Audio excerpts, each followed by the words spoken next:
For those of you who are in the meeting, can you give me a head nod that you can hear me? Okay, great.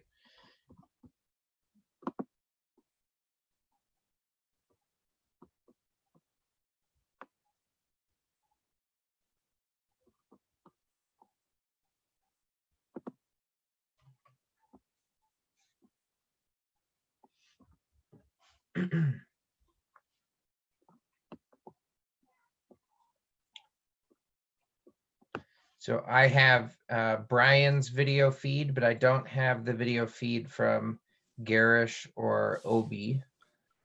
And I'm actually having trouble. I'm not sure how to get the video on. Do you Okay. have any suggestions? At the bottom of your Zoom screen, there is the dashboard of controls. Yep. Do you see the video camera icon? I do. And does that have a line through it, or? It's got no line through it. It did try, have a line. Try hitting it and then hitting it again. There you go. Oh, that's Garish's video. Well, you just may not be able to see me. So there it's got the line through it, and here it's not got the line through it. And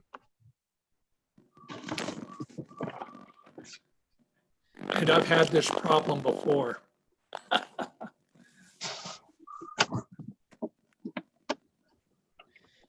Do you see the arrow to the right of that video icon? I do. And if I push it, it says integrated webcam, choose virtual background and video settings.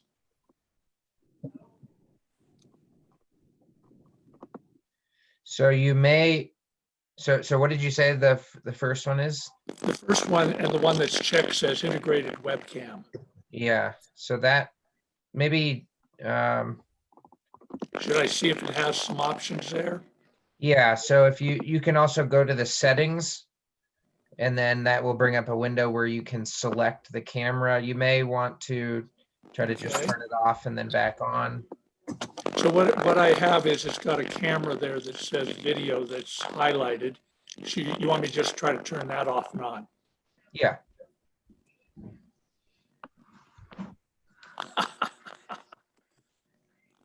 It's not gonna do, it doesn't let me turn it off.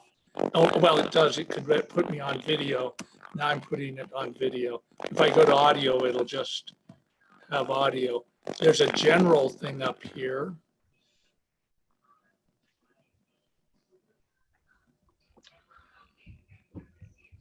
Also, so we have several people in the waiting list, none of whom are on the Planning Commission. I do see someone with a name of iPad. Does anyone know if that could be a planning commissioner?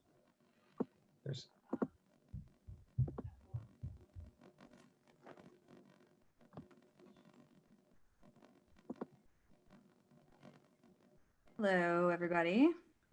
Hi, Emily. In response to your question, Zachary, I think there are a lot of people named iPad, so yeah, I don't know if that's. Okay. Well, so let's see. We only have 6 planning commissioners right now. I see 1, 2, 3, 4, 5 on. Who are we missing? I think we have 6. Me, Garish. We have 6. Did I count? Oh, Bob is OB. Yep. Me, Garish, Brian, Kevin. Yeah. Okay. So we have Yeah, we're there. So everyone in the waiting room right now is a member of the public, then presumably. Okay. So let's go ahead. What we've been doing, Zachary, is we've been inviting the public in. Okay. Doing the citizens to be heard. And then because this one's got a lot of stuff on the back half, I'll do a second citizens to be heard at 5 o'clock, just in case, just another shout out. Okay. Okay. So I have admitted all participants into the meeting. So everyone should be able to hear us. We are also live on YouTube. So if you would like to open up the meeting, we can go ahead and proceed. All right, so it's 4:03. I'm opening up this meeting of the Planning Commission. So there's a lot of things on the agenda for the citizens of the public who have just joined. During the Citizens to be Heard segment, we'll be welcoming you to speak on anything that does not relate to a public hearing item on our agenda. So there are 2 public hearings today. There's some other stuff on the agenda as well. You're welcome to speak on the other things. But if you have comments related to either of the 2 public hearings, we are going to ask you to reserve your comments until that hearing opens. Do me a favor, since several people just joined, if you want to make a comment, will you just post in the chat, and then Zachariah will manage letting you come on and off mute so we can invite your comments.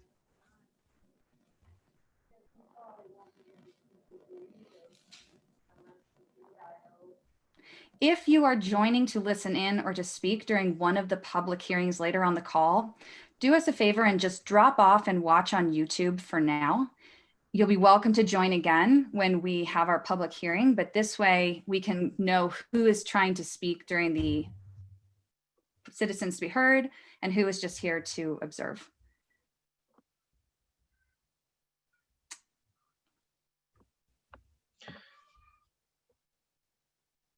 So I see at least one comment. Yep. So Liz would like to speak in the Grand Valley public hearing, so that's known. Great. So I'm going to go ahead and just say this one more time, and then we're going to move on. And if I do for some reason miss you, we will have another opportunity at 5 o'clock to do the Citizens to be Heard. If you are here to make a comment on something that is not on the schedule as a public hearing. So there's the Grand Valley and there are the Sundance. Those are 2 agenda items that are public hearings.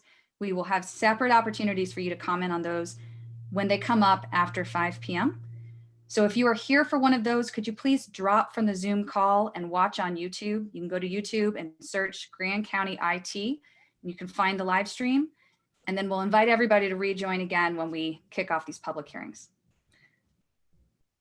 So Olivia, I see, Karen Feary, and some telephone numbers. So if you would like to speak, go ahead and post in the chat.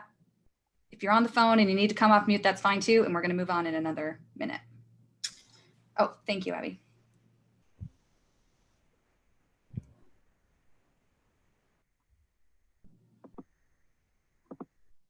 All right.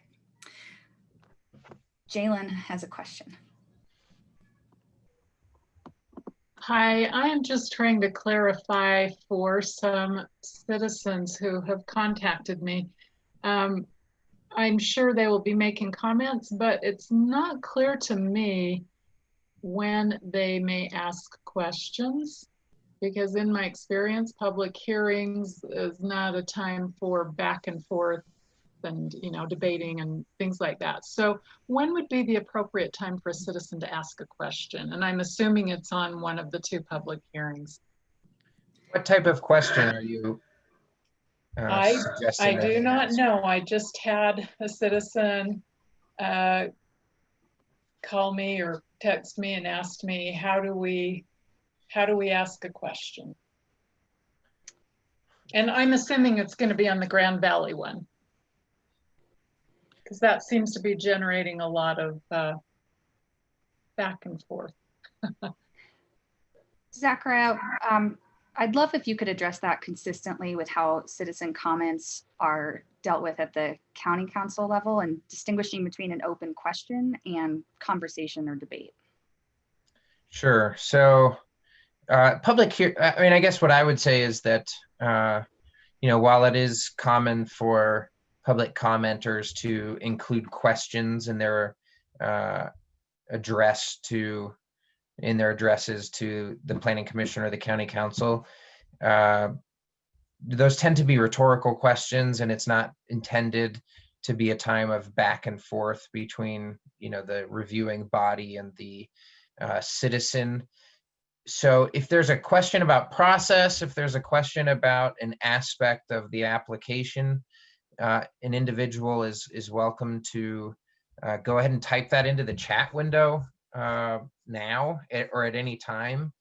and then we don't have to use valuable public hearing time to make sure that, that everyone's got clarity on an element of an application. That's one of the benefits of the technology that we're using with Zoom, because we can do that without disrupting the meeting. If you want, Emily, it's also acceptable to give somebody, say, more than 3 minutes if a portion of their comment time is taken up by just some practical question and answer about the nature of the process or the application. So you do have some discretion in that regard, but what I want to stress is that we don't want folks to lose their time to present opinions, just trying to get clarity on an application. Perfect, thank you. Thanks, Jalen. Also, Zachariah, maybe you can help on the back side. So Mallory, who's the works with Grand County Council, just let me know that some people are having difficulty watching the YouTube feed. So I'll go ahead and put this out there for Mallory, for anybody who's watching on YouTube. If you are having difficulty logging into Zoom, there is a phone number on the agenda as well, and you can call that number and you will be welcome into the meeting. So you can make comment over the phone if you're not able to access the meeting itself. And Mallory, as far as citizens who have contacted you specifically about connecting, maybe you could work it out with Zachariah, because I don't want to post names or numbers publicly. If people are having difficulty joining, they should call or join the Zoom. When we call, if they can't join the Zoom. I don't know what to do about YouTube not being accessible for some people. So. And I am checking on the YouTube feed right now. I can see the window, and on my computer, it does look like we are streaming. So I imagine we're going to have a small break in our agenda between the stuff from at 4 and the stuff at 5, so we can also troubleshoot before we open the public hearings. So, okay. All right. So we're going to go ahead and move on. We'll have another opportunity for citizen comment at 5, just to make sure that we didn't miss anybody. Now, in the agenda, when we were making the agenda, I had asked Mila to drop the county council action items and recent building permit review down without thinking about what that would do to the time structure of the stuff at 4 versus the stuff that starts at 5. So I just want to let everyone know we are going to pull that up into the agenda so that we're not just wasting time from 4-ish on. Okay, but before we get into that, does anybody have any ex parte communications and or to disclose?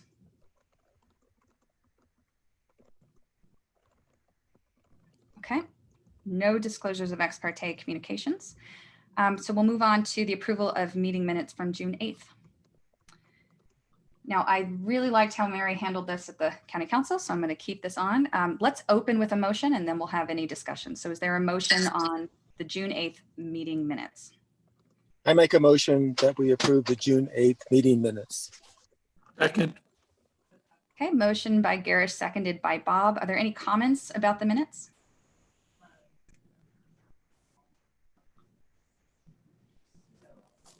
All right, so I'll call for a vote. All in favor, raise your hand or say aye. Bob, I can't see you. Aye. Okay, Rachel, are you in favor? Or should I abstain since I wasn't there? Or You don't have to. you don't have okay, to? then I'm in favor. Okay, so 6 vote aye in adopting the June 8th meeting minutes. Okay, so we have 2 new items on our agenda. The first is a county council action items report. This is different from the county council update. And then the recent building permit review, which is has detailed listed in our packet. So Zachariah, do you mind taking those 2 items?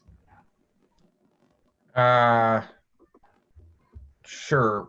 How far back have you gone in terms of prior county council updates? I mean, meaning how many? So I was not present at the last planning commission meeting. How far back do we need to go?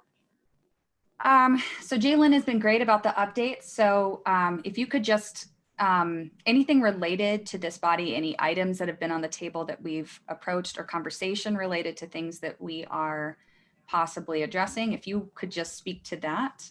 I think that was the intent of this agenda item. And then Jalen could give us more character and color behind any of those, as well as general updates.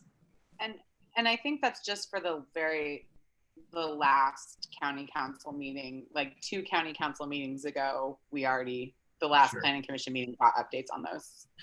Thanks, Abby. So then I think the only,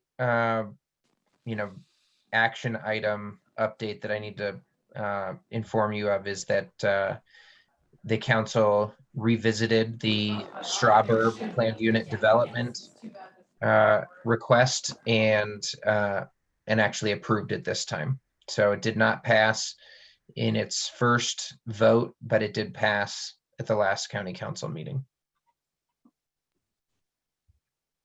All right.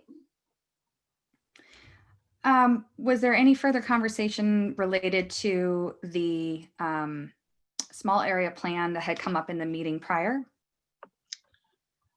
That is a good question for Jalen. I was not present during the meeting for any discussion about that. All right. I'm almost wondering on the fly, since this is our first time having these 2 items on the agenda, if it doesn't make sense to have this staff and then Jalen followed by the recent building permit review. So Jalen, how would you feel about giving your update now, just so we can kind of get a sense of how that order feels for updates to the commission going forward? I'm fine with the update in this portion of the meeting rather than clear at the end. Thank you. A lot of times we get to the end and nobody wants to hear an update anyway, let alone give one. Yeah, I was just going to report on that we did revisit that. It passed 4-3 on the Strawberry rezone application, or not rezone. Yeah, pretty much a rezone. And we'll be having a meeting on June 30th to discuss. It will be not an emergency meeting, just a special meeting, because we have plenty of time to notice it. So it doesn't have to be noticed as an emergency meeting, talking about economic development and the direction that will take sadly, with Zachariah's resignation. So that conversation will take place on the 30th of this month. That's really all I have. I have, it's county-wide, it's not county business per se, but I did see a letter from the Utah Department of Health, the COVID briefing that was a little bit concerning. And I was going to share parts of that with you, but in the interest of time, I can hold off and see if we've got time at the end of the meeting. Well, since we're not going to start the public hearings until 5, I actually think we do have time if you wanted to update us now. Okay, this comes from the Utah Department of Health. It's a briefing that quotes Dr. Angela Dunn, the state epidemiologist.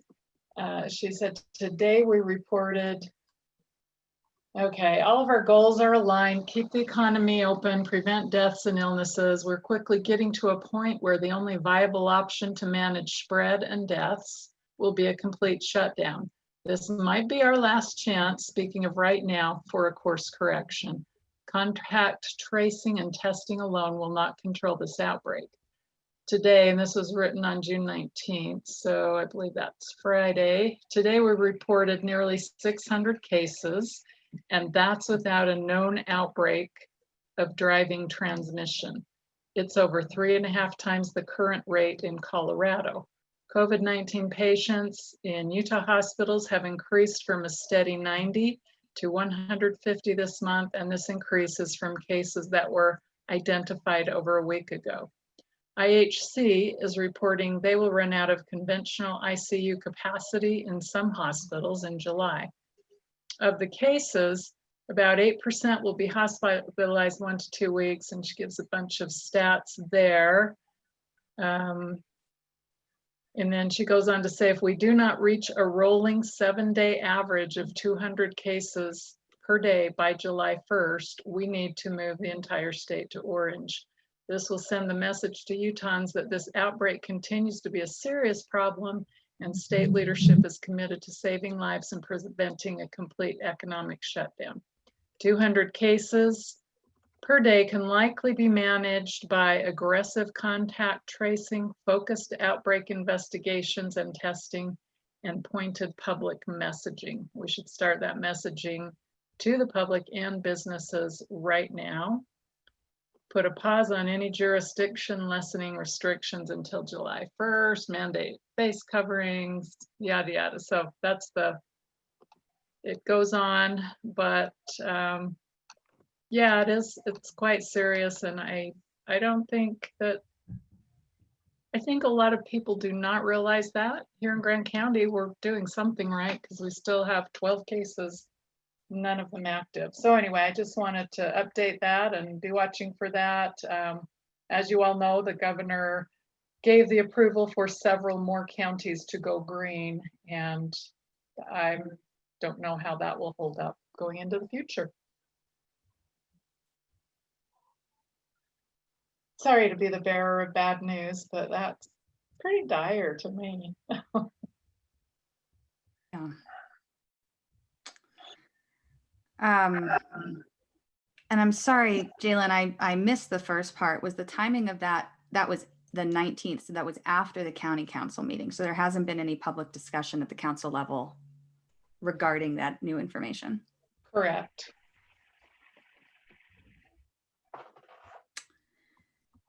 All right. I don't know how to respond to that update other than to just, cross my fingers and let us move on. But thank you, Jalen. Would love for us to remain connected to those updates and appreciate your great communication to us of everything that's going on council side. So thank you. All right. So that leaves us with the recent building permit review. And I apologize for the messiness of the scheduling. Before we do that, we have 2 discussion items after the public hearings. And I'm wondering, for one of the 2, it is a little bit more planning. This is the small area plan, thinking about, what a sort of home site might look like to get a survey up and running and direct people to it. The second one, I think, is a little bit more, has a little more sensitivity in the community at this point. But I want to make sure that I wouldn't be doing something that is not right procedurally to recommend that we move that discussion up to 4:25 or so, whatever time we land on it. So Zachariah, just to help me kind of get a clean cut of what the next 30 minutes look like, is that something we can do without any issue? So, yeah, I would say, just generally, if the planning commission can communicate with staff about how it wants the, or at least the chair, I guess, who sets the agenda, can communicate really how you want it structured. Because I think, the idea with the public hearings, and this is for going forward, not just today, we can deal with today, but going forward, the idea for scheduling public hearings at 5 p.m. is to provide, adequate opportunity for individuals who work to actually address the council, or to the planning commission rather. But it's not entirely clear that the items below those public hearing items are kind of separate and could be moved back up to the top. But nevertheless, anyone on the planning commission can make a motion to reorder agenda items. And so, that would be the procedure we would recommend you follow. And then I am also happy to come back to that little note about my resignation, because I did intend to communicate with you all about it, but have been holding off until the appropriate time, and was intending to do that in the future discussions segment of the agenda. But regarding the discussion items that are on the agenda, yeah, you would just do that via motion. Okay, well, my apologies for the messiness around scheduling, and that's helpful clarification. So we'll do the building permit review. Then if somebody does want to make a motion to move one of those additional discussion items up, we can address that. And either way, we won't be taking up any of the public hearings until 5 p.m. So thank you for my quick introduction. Zachariah, do you want to take the recent building permit review then, please? Or, Abby's Zach, gonna do I that. can take- yeah. So I put that together, and since this is the first week of doing the development permit review, I would be very interested in any feedback if there's anything on there that planning commissioners would like to see. So in the date between the last planning commission meeting and the date that the agendas were sent out, which was the 17th, or I mean, the packet was sent out, there were 3 permits approved for manufactured homes on private property, 1 new construction of a single family home that was not part of the Wingate development, and then 23 units inside the Wingate development were all approved on the same day for new construction. So mostly what I would be interested in today is at the bottom of that list, I put all the categories that the county tracks permits for, but I did not list on this table. And so they're mostly ones that are, I thought, maybe a little less relevant, but if any of the things on that list, if planning commissioners would like to see any of those added to the table for next planning commission meeting, it's certainly easy to do that. If you'd like me to just put everything on there, so you know how many, grading permits were issued, I can do that as well. So. Abby, I have a question. So if you do no work at all, what form does this information come to you? Is there like some database that the building department uses, or? Yes. So all the permits are entered into a database. So it is as easy for me to include all the things on that list as it is to just include the ones I put in the table. It's a very negligible amount of work more to include more things. I just didn't want to include a bunch of stuff that people thought was irrelevant, but I'm happy to do whatever information is helpful. And is that list, is it already publicly accessible somewhere on the county website or not? Not that I know of. I generated it from inside a database that is like password protected with employee logins. So to have it in such a succinct form, and Zachariah, you can, if you know of a place that people can access it, let us know. But as far as I know, to find that list clearly laid out is not like an easily searchable thing on the county website currently. Okay. Not yet, at least. Okay. Yeah, thanks. A very common question over the years, someone will see some construction starting and they ask, what's that? And if there was some county website where you just look on the map and say, oh, it's a new bank or whatever, I think that would be useful to a lot of people, not just the planning commission, but I don't know how much additional work it would be to do that. So, the goal going forward is that, and many communities have this already. We are not set up yet to do it, but the goal going forward, I think, should be that there is a GIS application on the county website where a map of the county shows where all active projects exist, so that anybody who is interested can go to that map, click on the building icon or a plat icon, whatever it might be, and say, oh, there's an active building permit at such and such address, or there's an active land use application at such and such address, so that you can get a picture of how much development review is occurring at any given time throughout the county. It's not a terribly difficult thing to do. It's just that we're not set up for it right now. And so I guess my comment for the planning commission meetings, I think the level of in my opinion, the level of detail you have right now is not bad. you know, maybe some street addresses or a map or just, I mean, you know, some of these names I don't recognize and I'm just kind of curious where they are. So if there were a little bit more information about locations, that would be nice. Okay. Yes, I can definitely do that for next meeting, include more addresses and details. Garish, this was a item you had requested for the agenda. Do you have any additional comments for Abby?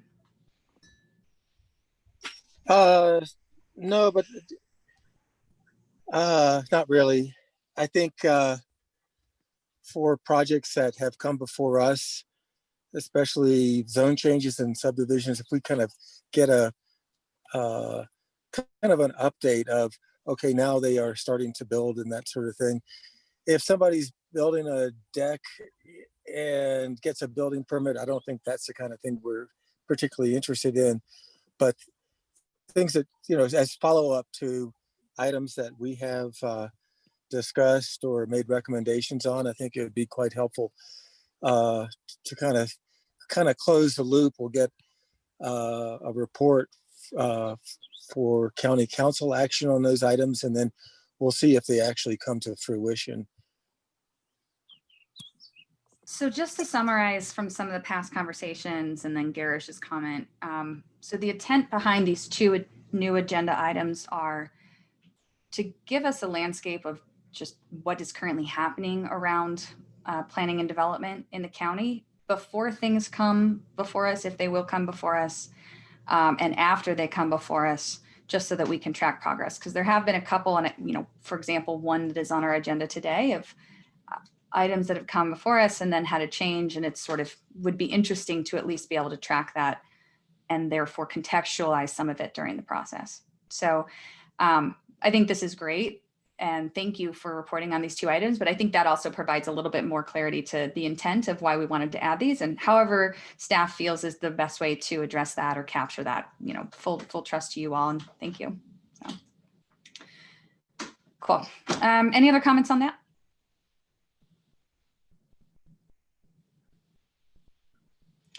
All right, so it's 4:31. If there is interest in moving up that discussion item now, I'll entertain a motion. Otherwise, we will break until 5 o'clock. Sure, I'll make the motion to move the redevelopment standards up in the agenda. Okay. Second. Seconded by, I think Bob was quicker than Brian on the uptake there audibly. So quick show of hands, all in favor of moving that conversation up to the agenda now? Aye. All right. All in favor? Okay, great. So we'll go ahead and take up the conversation about the redevelopment standards.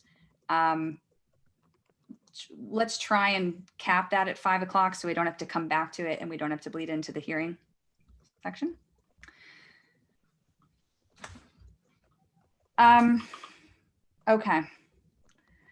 I'm getting lost in the packet. So where we left it last week, or 2 weeks ago rather, was we discussed a few different options about and some open questions. I believe Zachariah Mila was going to compile some thoughts from staff's perspective here, and I don't see that in my packet, but I want to make sure I'm somehow blind to it. It's at the end of the packet. The things where she has a schedule, and also at the very end of the packet. for the small area plan, but not for the OAO. Oh, sorry. And Okay. I apologize. I think that might have been in Mila is off this week, and I think in the handoff of things between her and I, we did go over the small area plan and all of the updates, or all the things that she included at the end of the packet regarding that. And I'm afraid, I apologize. I think that making the updated summary of questions regarding OAO development did not get done in a organized and written out way. So that's why there's nothing included in the packet. And I apologize, that might need to be moved to a future meeting to where we could really get that input from staff.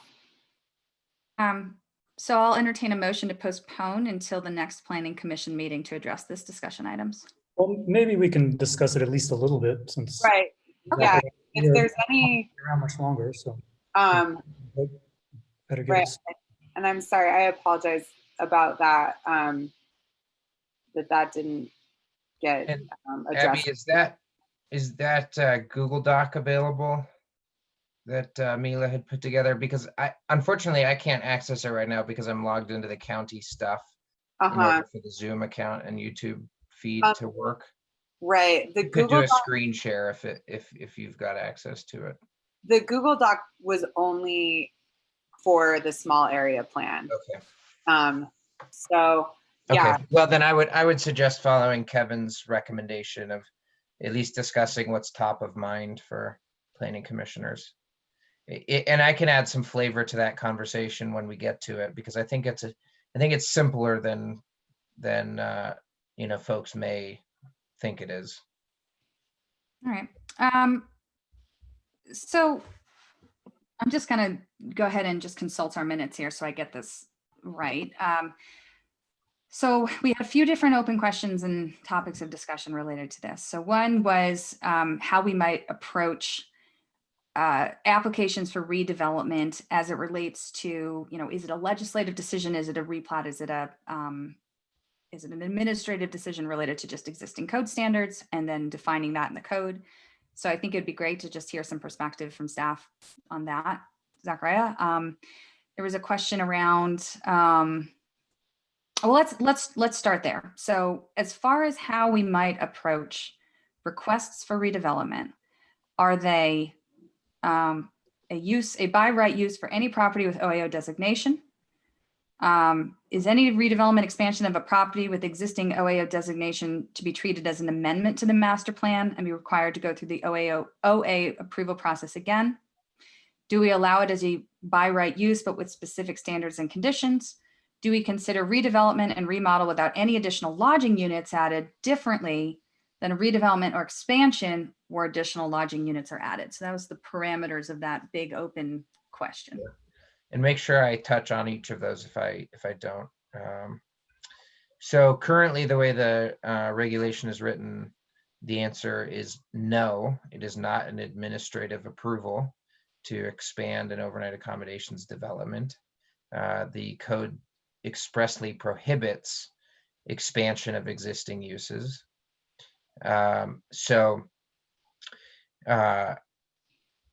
Technically, once an OAO development is built out, they're done. Right now, we don't have any provision allowing expansion beyond what's approved already. I think, hold on a second, Jalen is getting back in the meeting here.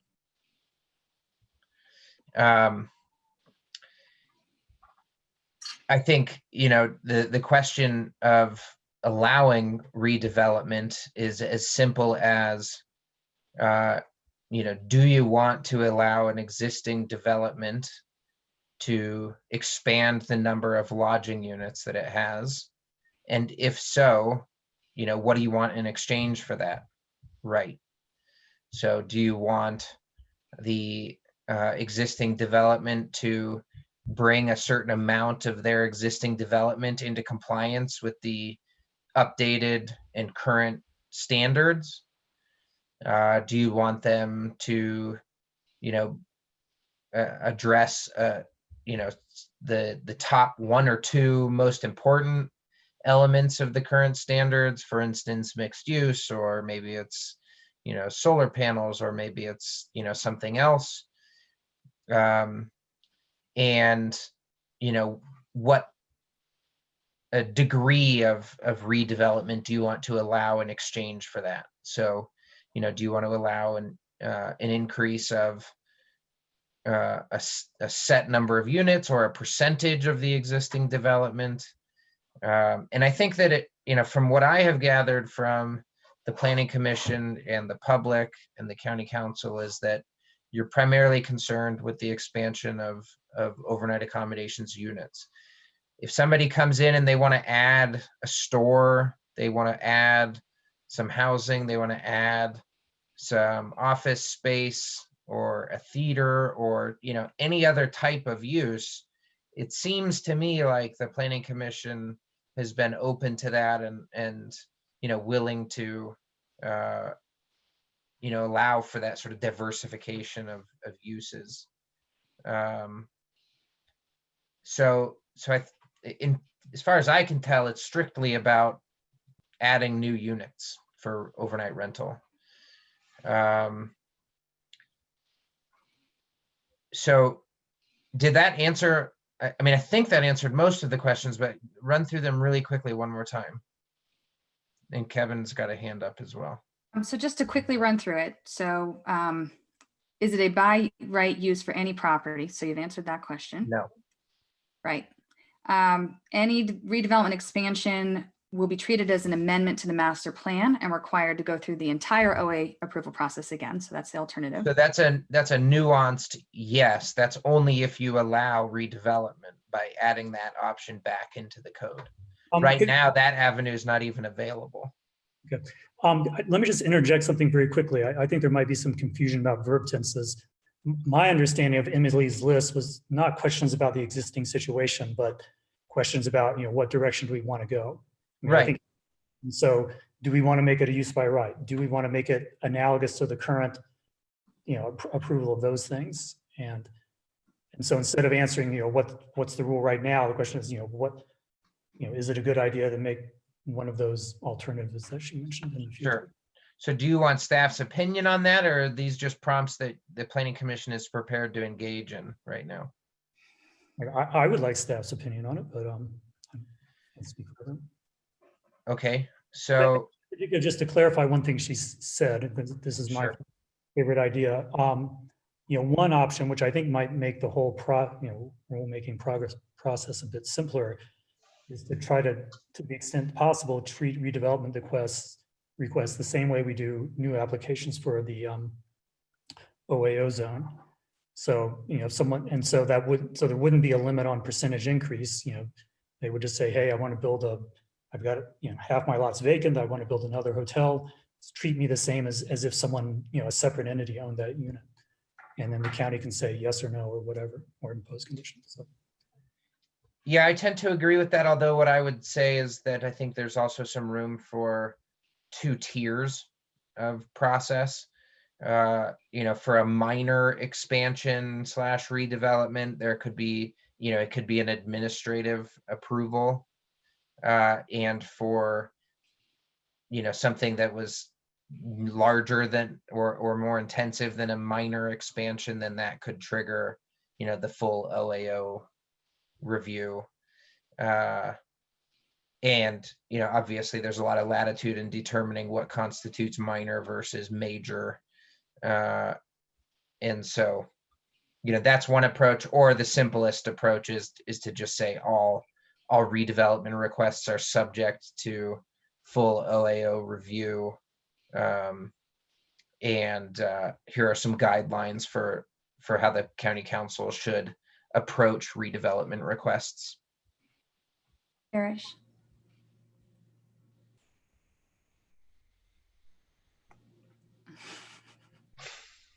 Getting there. Okay. I don't know if you can see me anymore, but it doesn't matter. I think if we can streamline the redevelopment process for improvements on the site, without increasing capacity, I would tend to think that handling, a new facade, mixed use, that sort of thing could be written into the code and handled administratively. So I'd love, Zachariah, if you could just speak to stuff, you know, I know it's unprepared, but just your opinion on a couple of things you've touched on. So the one is, it sounds, I'm interpreting from your comments that having at least part of this be a legislative decision is what staff would recommend. So there's this, so, okay, you Not shake your head. necessarily, no. I Okay. mean, I think that there's definitely advantage to existing property owners to have some outlet for an administrative approval. You know, especially for some of our smaller and older developments. Let's, for the sake of it, let's separate expansion from redevelopment of some kind. Yeah. Well, to clarify what you mean, are you defining expansion as an expansion in the number of overnight rental units and redevelopment as everything else? Yeah, expansion of the number of units, whereas adding amenities, adding Sure. related uses that are not specific to overnight accommodations, such as Yeah. a store, office space. Yeah. I mean, let me ask you all. My impression is that you're not all that concerned about all those other amenities and that you'd welcome them. I'd Within have to reason, say, of course. I mean, yes. I would, my major concern is the expansion of units. So I think that absolutely ought to be administrative. Any overnight additions. I guess there is a regular review process. If somebody has the room, they're not going to now have too many units per acre or whatever, and they come and they say, you know, I'd like to put a movie theater over here because I have 10 acres of land. I think you go through the regular review process. Or for a restaurant, now it may or may not be appropriate in that location because it's, let's say, not highway commercial or zoned for a restaurant, or it's not general business and they'd have to worry about some kind of a change in zoning, and that's legislative. But I'm really concerned about additional units not being legislative. I think they should be. Hey, Bob, we heard everything you said, but just so you know, there's a lot of static on your line. So you may want to call back in from your phone if you're on your computer right now before the public hearing, just so that we can make sure that we all can hear you. But heard all your comments all came through clear, but with the addition of static on your shoulder. Some static. Okay. Yeah. Thank you. I mean, I think, you know, to the extent possible, it would make sense to have a level playing field between and I'm talking mainly about things that would increase the number of units here, but a level playing field between someone who has a bare lot and someone who's got an existing overnight accommodation development, but that it has room to expand. And I don't, you know, it's a sensitive issue in the community. I don't think we should make it, you know, very easy, like, you know, some kind of mere administrative approval to do like a 5 or 10% increase.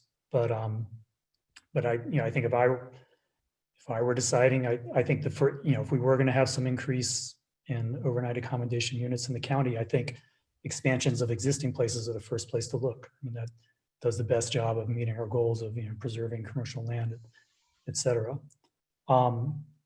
I think there are, you know, there's interesting edge cases, like if someone's, you know, just remodeling their entire hotel and maybe they're doing some very small number of additional rooms, you know, are they completely exempt from the energy efficiency requirements? Or, you know, if someone proposed to make a really big improvement that still didn't meet the code, you know, that's still a step in the right direction. You know, so those are some things that could be debated, I guess. You know, something else to think about is something that completely changes the character, like you have own an RV park and you want to replace it with condos or something. I would be inclined to treat that kind of as a new application, but it might be that conversion from an RV park to condos doesn't actually change the number of units. You know, it could be the same units before and after.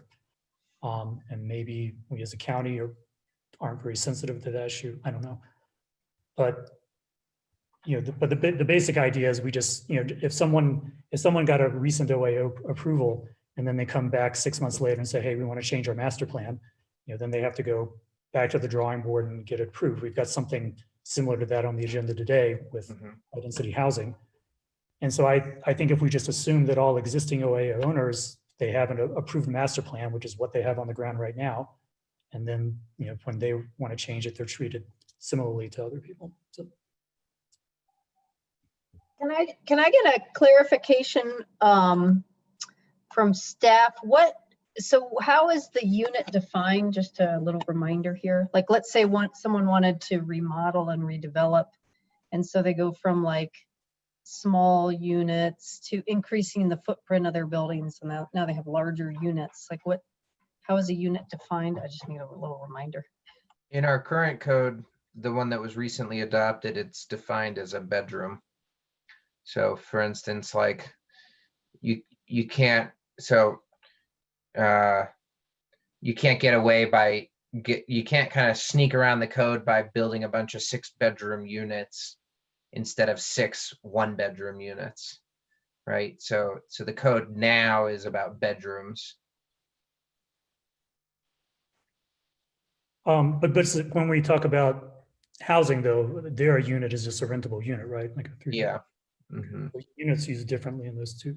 Yeah, so we can start using the word bedrooms then, I suppose, if that's easier to keep in mind. And I would just say from staff's, or at least from my perspective, the best sort of planning approach, as far as I can tell, if there's any appetite for expansion of the number of bedrooms, existing developments is the best place to do that, in as much as it minimizes the additional footprint of lodging establishments and uses land that could otherwise be occupied by non-lodging uses, be it other commercial activities or residential or open space, whatever it might be. So Kevin, you made a comment about leveling the playing field. I wasn't sure if you were just playing a little bit of devil's advocate there, or if you were, more firmly in the camp of to the degree that we're open to expansion of the number of bedrooms, let's target existing developments. Which camp are you sort of more fully in? Yeah, sorry if that wasn't clear. I guess I was saying that it should be approximately equal, but I agree with you that there maybe should be a little bit of bias toward expanding existing things rather than, building something brand new on bare land. But I also I think it would go too far if we just, for example, said everybody has a right to a 10% increase in the number of bedrooms. Right. I think that's too permissive, in my opinion. On the other hand, if it's legislative, the legislative part can say, well, this it's so impactful negatively on the community. It doesn't have this increase in footprint. Maybe it doesn't have as big an impact on I don't know. Anyway, if it's legislative, they can take that into consideration. Yeah, and just to clarify, I was saying that I wouldn't be in favor of someone being able to get a 10% increase administratively. That's what I was speaking. I agree with you, Bob, that if it's legislative, then we can just decide on a case-by-case basis whether it's something we want in the community. So coming back to Zachariah's original comments, which first big bracket is, do we have any interest in seeing the ability to expand versus remain as is, where expansion we're defining as increasing the number of bedroom units available. If we do, there's a question of by how much and what is that offset? So how do we gauge that and provide clear direction to property owners, potential developers? And then what are the nuances of that? So, is not just a percentage change, but does it matter, surrounding uses? Does it matter, ... So starting at the beginning there, for existing units that are not trying to expand the number of bedrooms. I agree with some of the comments I've heard as far as like, there isn't a reason to make it legislative right off the gate, period. I do think though, to first principles, that you should not be allowed to decrease the efficiency or the standard of development, even through non-expansive redevelopment. And what I mean by that is if you're going to add a store and you're expected to see an increase of traffic, that should be offset by the things that we've put in the code, like spaces for bicycles and shuttle stops.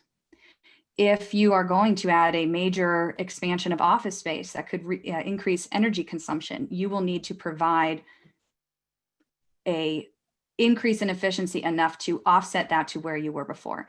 I don't know that it's necessarily oh, well, if you build 20%, we're going to make you go 40%, but you shouldn't be able to decrease the efficiency, have a decrease in an increase in negative effect on the surrounding community, and so on and so forth. So I think that is one way to approach that. And also specific to use change. So an RV park to a condominium minimum. I mean, to me, that is a fundamental change in the character of the development, which also should not be treated as an administrative by right use. So those are sort of my two bullets on that end. As far as expansion, I think everything from before stays with, and it would be interesting to explore in that case, like if I want to expand by 10%, I need to apply the changes to that 10% plus at least 10% of my existing development. You know, is there some kind of equation that we could take?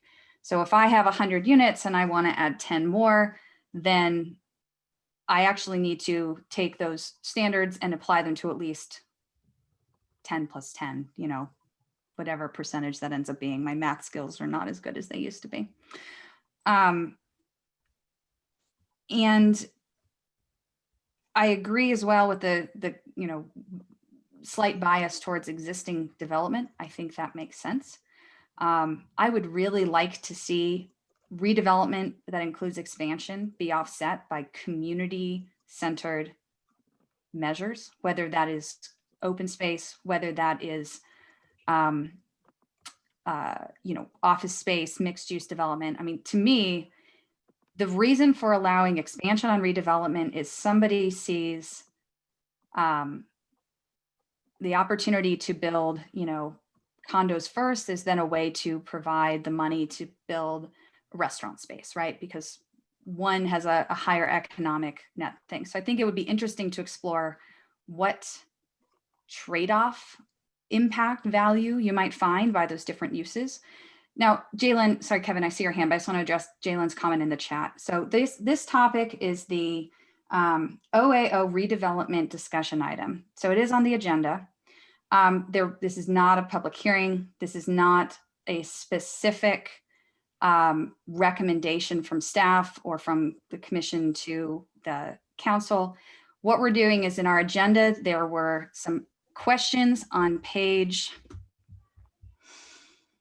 they're not on page, they're at the page 2 of the agenda, of the minutes that are included in the agenda.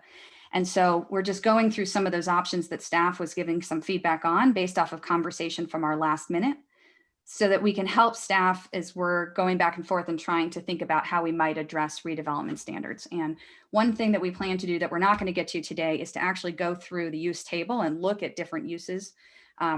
So this is just the start of a conversation that will be ongoing across multiple meetings, just so everybody is aware that that's the nature of this conversation. So Kevin, sorry, I saw your hand. I just wanted to address that. I just wanted to comment on your first bullet about you know, getting something in return for some expansion. I think one advantage to making, you know, even relatively small expansions a legislative approval is we can write a bunch of soft criteria rather than hard ones. And so we could be vague, things like, you know, like all the new units need to meet, you know, the same standards as other new construction. And then if we want to, we can say, and the existing units have to make significant progress or something like that. Mhm. And we don't have to nail down exactly what significant improvement means, because the council can just say no if they think it's inadequate. And that's very similar to our present situation for new OAO developments, where if the council feels like a developer isn't offering enough, they can just decline to commit the OAO thing. So what I envision as being very workable is having all expansions be legislative approvals, and putting some kind of soft criteria just to give future councils an idea of what sorts of things, will be sufficient. I probably, Kevin, have two comments. I actually agree with that, because I worry that if the expansion says something like, well, expand 10%, but you're going to have to now do for the overall units 20% of your electricity generated on site, it becomes a use by right. And as I understand it, basically. So I'm very wary of doing that. And I don't know, maybe it's in your example of they have 100 units and they decide, oh, well, we'll add 30 units and we'll generate 60% of the electricity on site. So I probably greatly favor having that done as a legislative decision. And then the only other thing, Emily, I'd say is that's probably what I meant when I said, yeah, if you're going to put a movie theater in, or you're going to put a store in, you ought to have, I'm guessing, if somebody puts a 7-Eleven in, they've got to have a certain amount of parking. I don't know all of those rules because we haven't handled that very often, but I think they need to be subject to the same kind of standards if you did that, which we might take care of that issue. So we are at 5 o'clock, and Garish and Brian and Rachel, you haven't had a chance to weigh in on this conversation. I want to give each of you just an opportunity. If you do have anything that you think is pressing and needs to be addressed, and then we'll move on. No, just same thing. I would like to avoid the use by right situation here and kind of maximize some sort of control over redevelopments. So just wait, kind of the same comments. I agree. All right. So Abby, Yeah. I know that this is something we'll continue to pick up in future meetings. Do you have any clarifying questions before we end this topic item?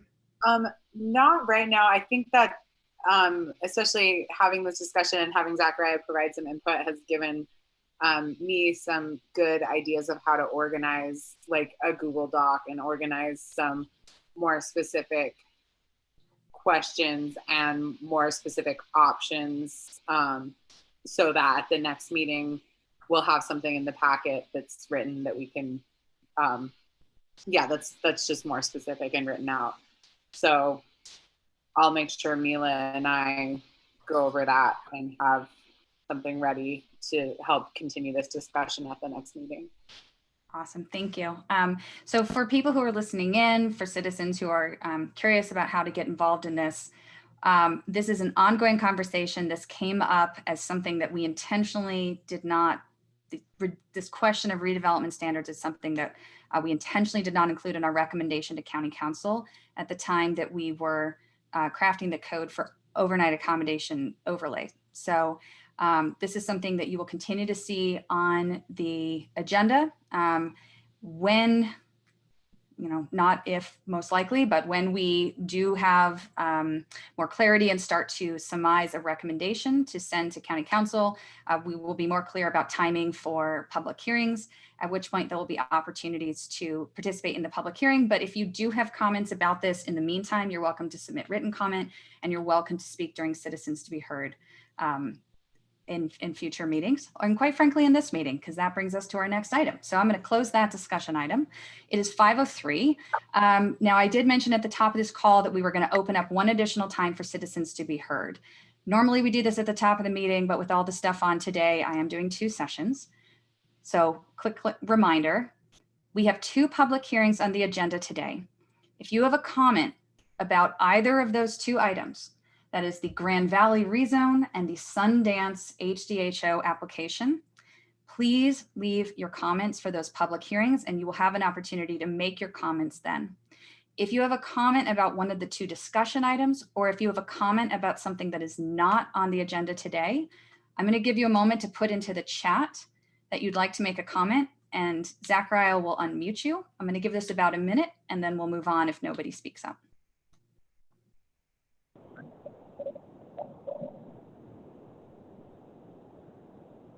And I do see somebody who's joined with an 801 phone number who's currently off mute. Are you trying to speak? Yeah, Okay, could you go ahead and state your name before your comment, please? yeah, this is Reed Pendleton. I'm driving, so I may lose you, but I just had two quick comments. One on the 313-191 area plan. I just wanted to throw a comment out there about, I feel like we need to be a little cautious when we ask the public about what they want to see in that area. Just for me as a business person, that area up there, I think we need to develop it more towards the user group that's using that area. And, you know, most of the people who frequent that area are going to be your tourists and stuff like that. So, you know, the public, you know, if they want a gym or different things like that in town, I think we need to be careful on, you know, certain types of developments up in that 313 area. I think we need, personally, a mixed use of accommodations and restaurants and general business up there that kind of suits that user group would make more sense and be more sustainable. Also on the expansions of the OAOs, just a quick note, I got cut off listening to you earlier about, you were talking about how if somebody wanted to expand by maybe 10%, you know, then their existing development come in to like 10% of the standards. And I'm not sure if I took that correctly, but personally, I think if, you know, a campground or somebody like that wanted to expand their user, you know, nightly rental units, I think it would make perfect sense that some of those standards should be incorporated into 100% of their development. You know, a lot of these overnight accommodation places now are all owned by investment corporations. And so, you know, if they wanted to expand by 10 units, they've got the money to put in, you know, the facilities to be green, to put in the solar, to put in, you know, mixed use components and things like that. I don't think it makes sense that they should only do a certain percentage. I think if you're going to allow new developments to do full on, whether they're 10 units or 50 units or 60 units, if they have to do full capacity, I think it would make sense that expansions be required to do, you know, their existing developments up to, you know, full capacity on certain standards. The only catch on that, I do think, you know, 1 or 2 unit expansion, like a bed and breakfast or something really small, that wouldn't necessarily, you know, I'd be okay with something in, you know, 2 units or smaller expanding, maybe not having to do that, just because of those are more like your small business, smaller expansions. So those are my 2 comments. Thanks. Thank you for your comments and safe driving. I see no other comments in the chat for citizens to be heard. So we're going to go ahead and move on. So I am going to open up a public hearing on the Grand Valley rezone of 1880 Skyline Drive from highway commercial and large lot residential and general business to multifamily residential. The way we'll run this public hearing is staff will give their report. Then we'll have an opportunity to hear from the applicant. Then we will invite citizens to speak. And what I will ask is if you have a comment, please at this time post in the chat, I want to speak, and we'll call you in the order that you chat. If for some reason you can't chat, I don't know, Zachariah, what are our options there? I guess we'll just, we'll do a call for people who are on the phone who can't put something into the chat after we go through the chat comments. That's how we're going to have to kind of figure out the organization here. So bear with us.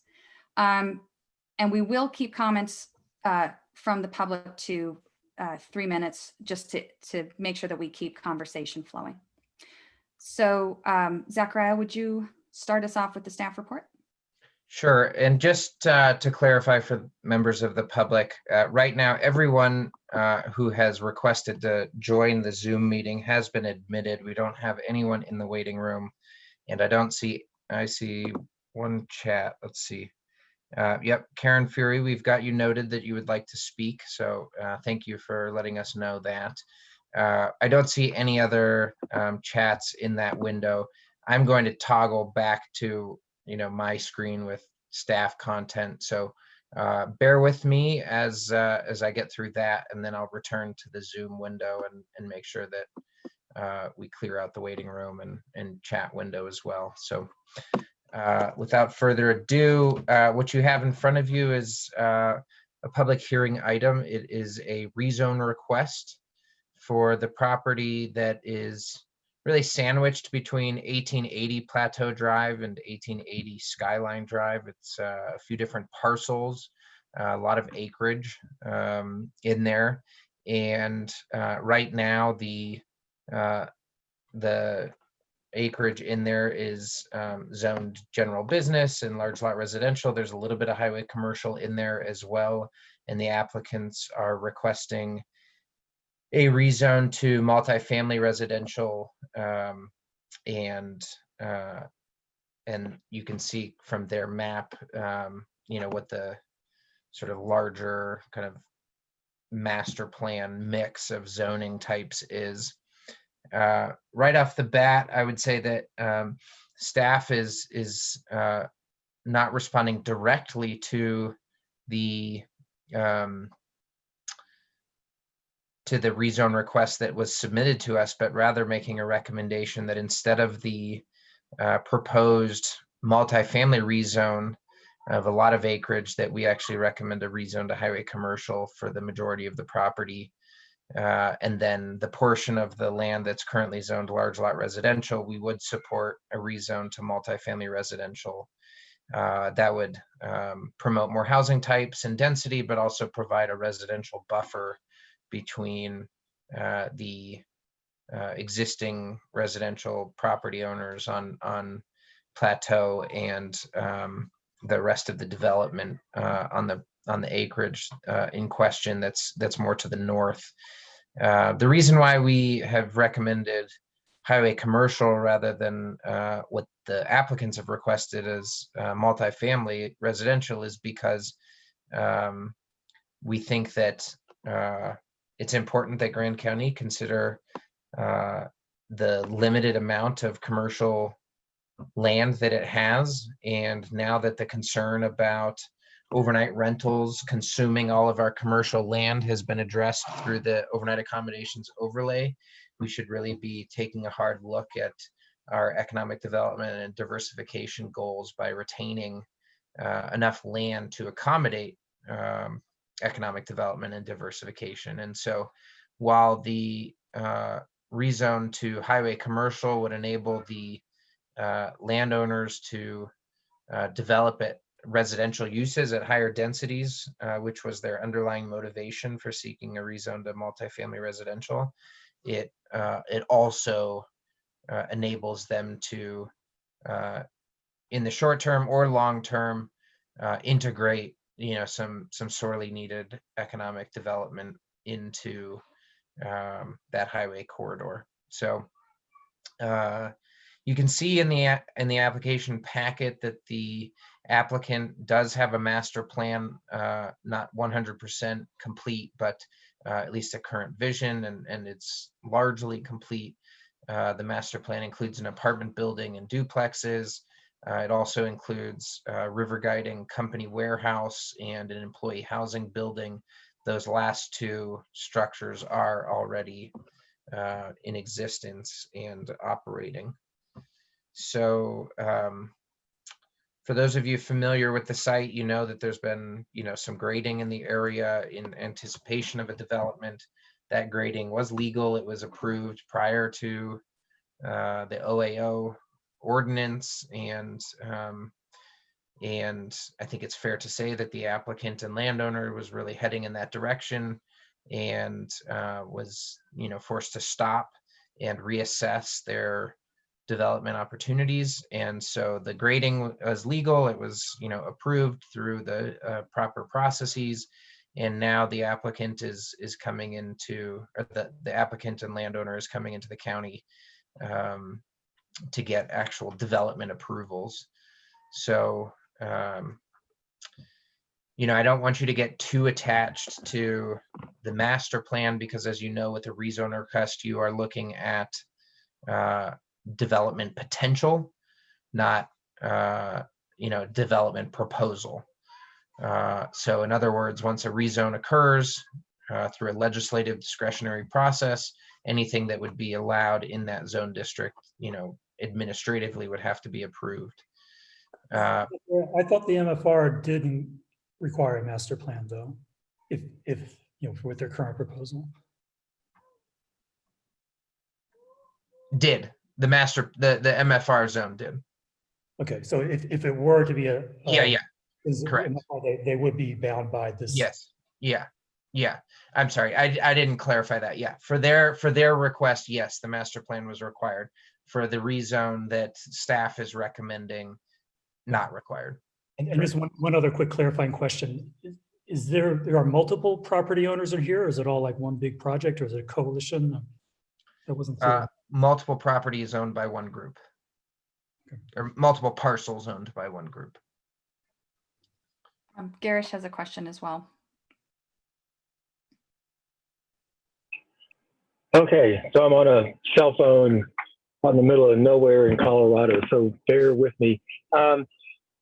I don't know if this is a moot point or not, but I'm curious how the overnight accommodations overlays over this property, and if it was included in the packet, I apologize for not digging that out.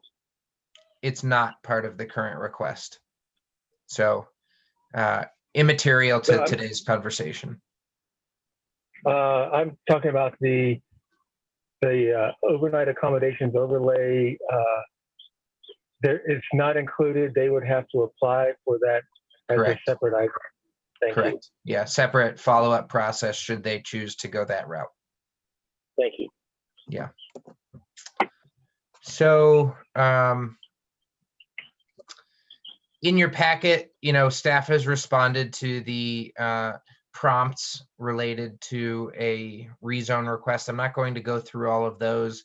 I also want to point your attention to the very helpful side-by-side comparison of uses by zone district, so that you can get a feel for what the trade-offs are between the different zone designations. And that's probably all I need to address for today. I think staff, in discussing this application, is really supportive of a mixed-use development in that area, and appreciative that the applicants are interested and willing to build, some higher density housing in the form of apartments, which is a housing typology that we don't have that much of in Grand County. Its location adjacent to the college is helpful. Again, I'm stopping short of saying, this is exactly what we're going to get, but I think it's, pretty likely that the applicant is going to go forward with those segments, and very much so at a high level. I think we want to be mindful about our needs for having space where economic activities or commercial activities can exist, and so giving up all of that general business land for multifamily residential, I think, runs counter to that objective. So I would feel comfortable passing it off to the applicant and Before we to do that, questions. sorry, Jalen has a question in the chat that I think is more appropriate to staff at this point before we move over to the applicant comment. There's a nice duplex that has already been built on Plateau Drive. which has large residential zone, which allows 2 units per acre. The project is on a 0.49 acre lot. Did the 2 units count as one? No. And so I will look at that, but yeah, so so dwelling units in the large lot residential, you can have 2 per acre, whether it's whether they're townhomes or a duplex. Thank you. So Paul, I see you are here. Is Troy Naylor with you as well, or are you alone? Troy won't be able to join us today. He had a family emergency come up. Okay. So I'd love to welcome you to share your narrative of this project, address anything that came up in the staff report you'd like to. Then we'll give planning commissioners an opportunity to ask you any questions, and then we'll move over to citizen comment. Thank you.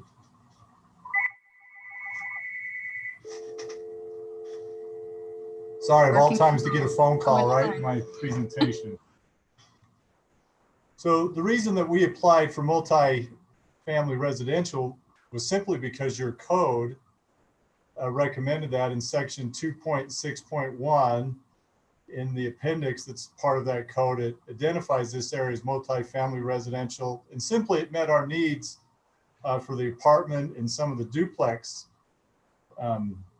buildings that we had proposed. But after hearing staff's concern about reducing commercial, we're fine with their recommendation to change this area to highway commercial. General business creates some problems, and we'd prefer the multi-family residential over the general business, but based on staff's recommendation, we're fine with going with the highway commercial, with the exception of the area that would keep the low density residential and have that buffer. So we're fine proceeding with staff's recommendation for the rezone. Do you have any questions for me? Garish, are you trying to ask something?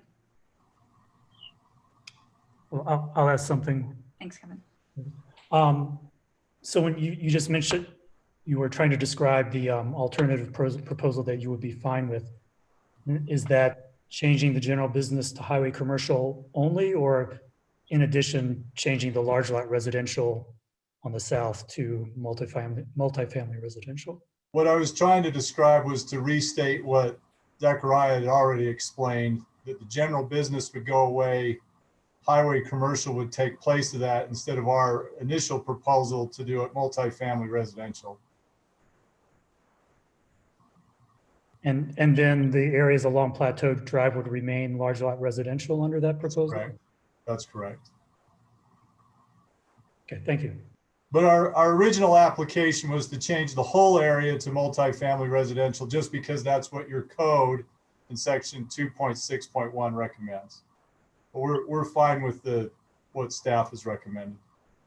So Zachariah, just for clarification for my Monday afternoon brain and people on the call, in our packet, we have page 23 and page 24, 2 different maps showing zone overlays.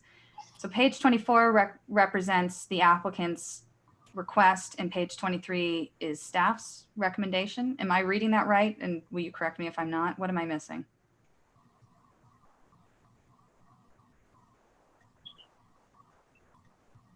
Zachariah, you got to unmute. The existing zoning and the That's other. the existing zoning. So can we just clarify then, for the sake of me looking at page 24 then, just so I make sure I understand. So general business would be incorporated into highway commercial. So essentially the entire, the staff recommendation is everything but what is currently large lot residential would become highway commercial. Is that? Okay, thank you for clarifying that. I'm curious, just narrative wise, as we look at highway commercial versus multifamily residential. I know you've mentioned the apartment complex that you are, or the apartment building you would hope to build off of Skyline Drive, and I'm familiar with the general geography of that arroyo there. Is the intent to have any sort of mixed use development in the Arroyo area down below? Or are you hoping to make that truly residential use and maintain the highway frontage for any sort of retail or commercial space? So our highway frontage is somewhat limited because we don't actually own to the highway. There's a property owner that's in front of us in much of that area. When we originally submitted this application for all multifamily, we had planned on putting residential down in the goalie area, but now with this recent suggestion from staff, we need to look at that area and see what we could do commercial wise. But generally, our plan is to do apartments behind the Western Rivers building, and now we need to take a new look at the rest of the area. Okay. We're still not sure what type of commercial would work down in the bottom of a goalie that doesn't have highway frontage, but maybe there are some possibilities, and at least zoning at highway commercial gives us some opportunities. Okay, thank you for that question. Anyone else on the Planning Commission have a question for the applicant? And just for clarity's sake, staff's recommendation is just that, it's a recommendation. The Planning Commission is the, advisory body that makes a decision and a recommendation to the council.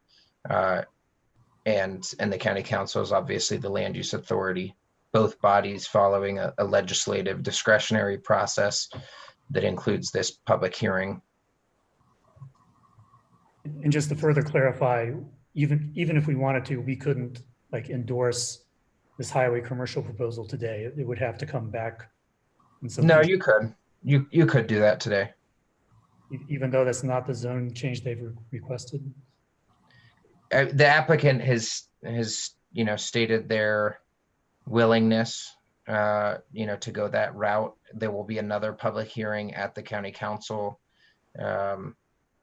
So. Okay. I have a question. This is Brian. On page 23, it shows the highway commercial zone, proposed zone, and also including a lot of the general business zone in blue. And so what I understood that the highway commercial proposal would extend farther than page 23 on the map. Is that correct? We both have Monday brain. That was my question earlier. That's the current zoning map. So if you're looking at page 23, everything but the yellow in staff's recommendation would be highway commercial. The yellow would remain. Okay, no, because that's multi-family residential. Everything but the yellow would be highway commercial. Everything but the yellow. Yes. Would be okay. Yellow remain. And yeah, I did not understand that then. Yeah. Okay. And the yellow would remain multi-family residential. Well, he said large lot residential. What they were okay with, so that's different than. Yeah, I've heard two different things. I've heard staff talk about multifamily residential along Plateau Drive, and I think I've heard the applicant say that they would be fine with large lot residential. Oh. Zachary, could you just share your screen? Do you mind doing that? And I think that would be the best and most clarifying way to just put a pin on this. Sure. Thank you.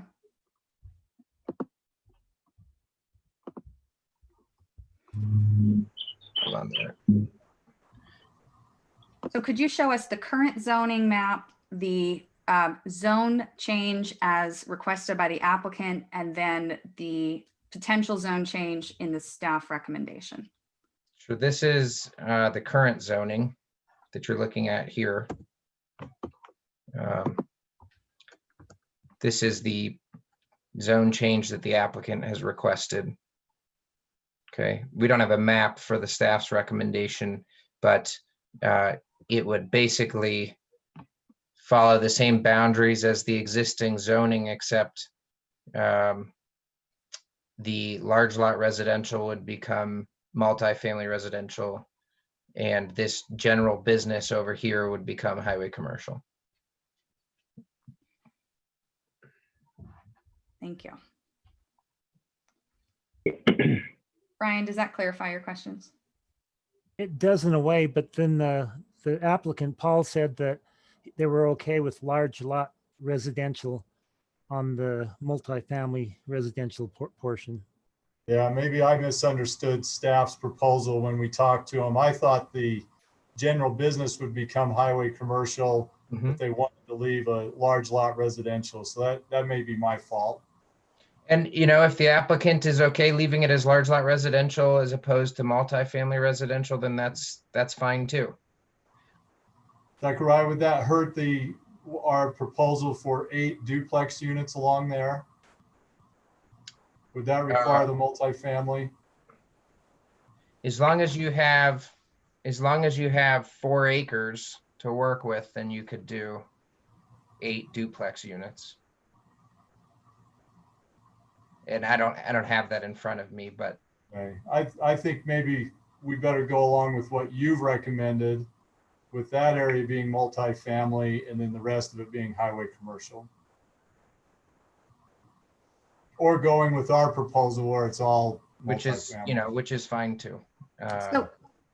So keeping this up just for people who are on the call or who are watching on YouTube, because I think this can very quickly get confusing.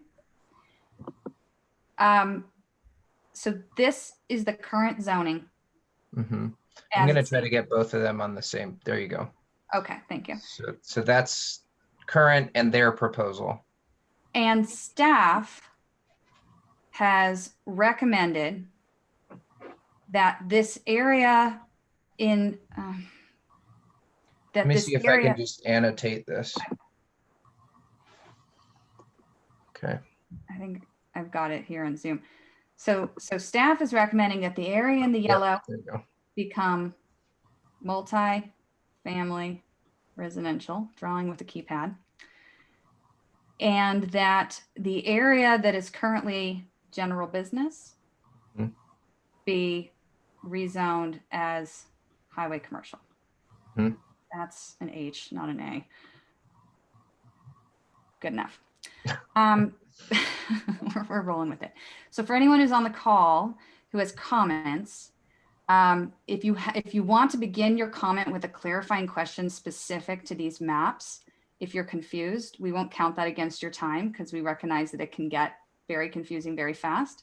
But just to restate it, just so everybody's clear, there is a request that has been made by the applicant that is in the packet. That is this bottom map here, which maintains or slightly redraws the large lot residential, which is the area in yellow, maps multi-family residential to the area in the Arroyo and to the proposed apartment building, and maintains general business over where these parking lots are and the backside of this existing lot, and then highway commercial frontage against the highway.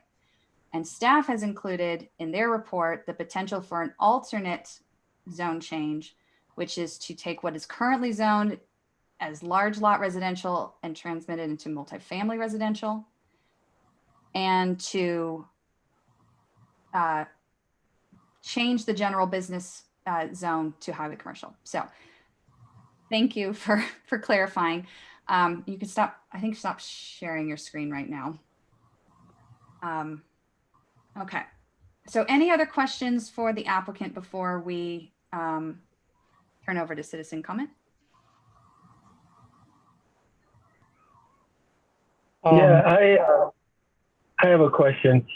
So on the lower map, the second map, it shows a little island of highway commercial that would be separated from the highway. What is the reasoning behind that? You're talking about the small island that's in the blue color?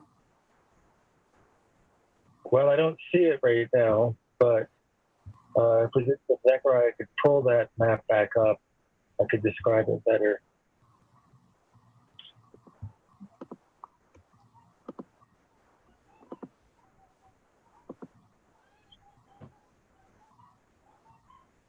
Okay, on the lower map there's the pink, which I assume is highway commercial. There's a little island over in the east side, and I'm wondering what the purpose of that would be. That's property that we don't own, so we couldn't submit a zone change for that. Oh, I see. It's outside your project boundary. It's just outside of our project boundaries. That's correct.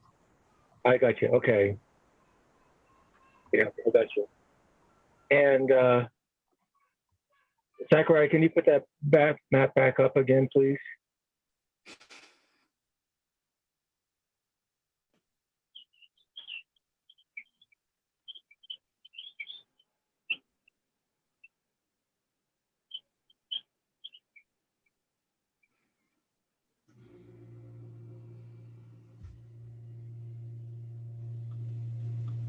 Okay.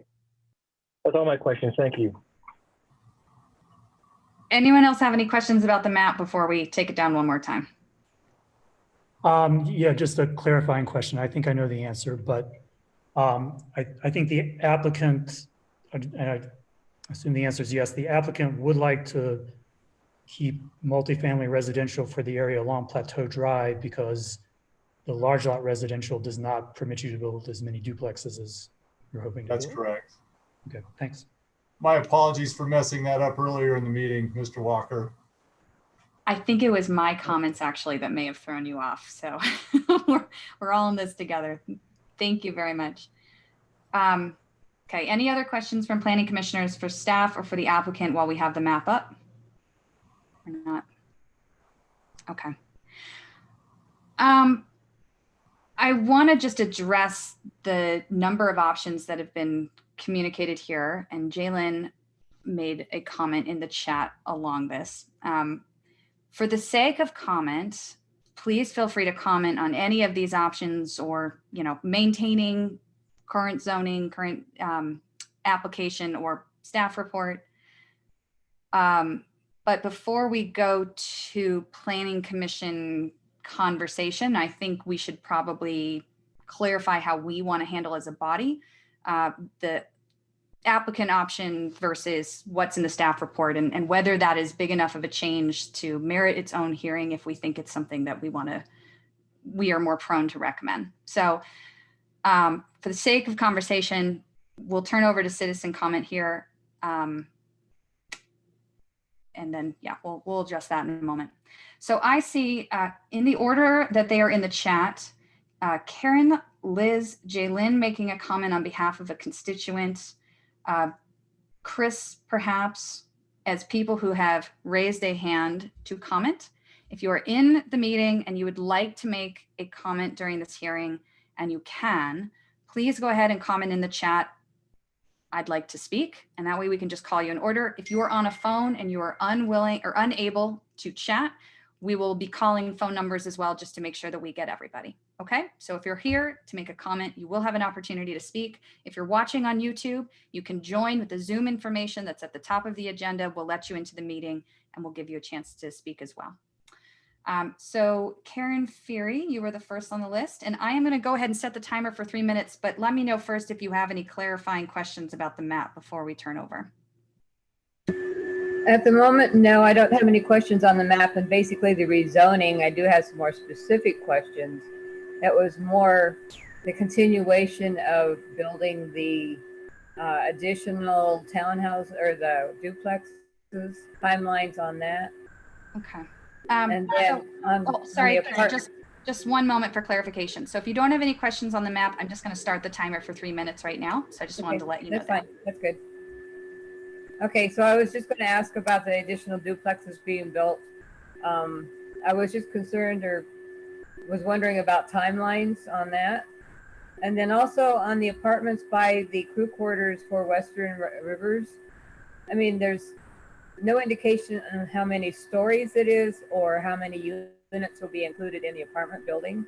I think it would be interesting to see how many additional people we could have in that area. We're not really showing any kind of egress from any future development down on the ravine other than Skyline. So it's a concern as far as people getting in and out. And it's just a matter of when that construction is going to start, because I'm putting up with all the construction activity on the Royal Crossings development, which has been a real pain in the butt. So I'm just trying to figure out timelines and how much I have to prepare for additional dust. And that's all I have. All right, thank you for your comments. For questions that come up in citizen comment, we're not going to address them one off, but when we're done, maybe staff can just give a clarifying statement on any questions that come up. That's fine. Thank you. So Liz, I don't see your last name. I see you next. And would you mind please just stating your full name? My name is Liz Thomas, and I live on Juniper Drive in the county. And my only comment is I read staff's report, And it looks like that the intention is to, quote, build market rate apartments and duplexes. And so I'm concerned about changing the zoning from large lot residential to MFR for just more market rate apartments and duplexes. So I guess I would just urge the Planning Commission to consider strongly keeping the strip of LLR along the northern part of the abuts Plateau Drive, just to keep a sort of residential feeling there. Thank you. That's all, Emily. Great. Thank you for your comments. Jaylyn, I think if you want to read Gail's comments into the record now, that's fine.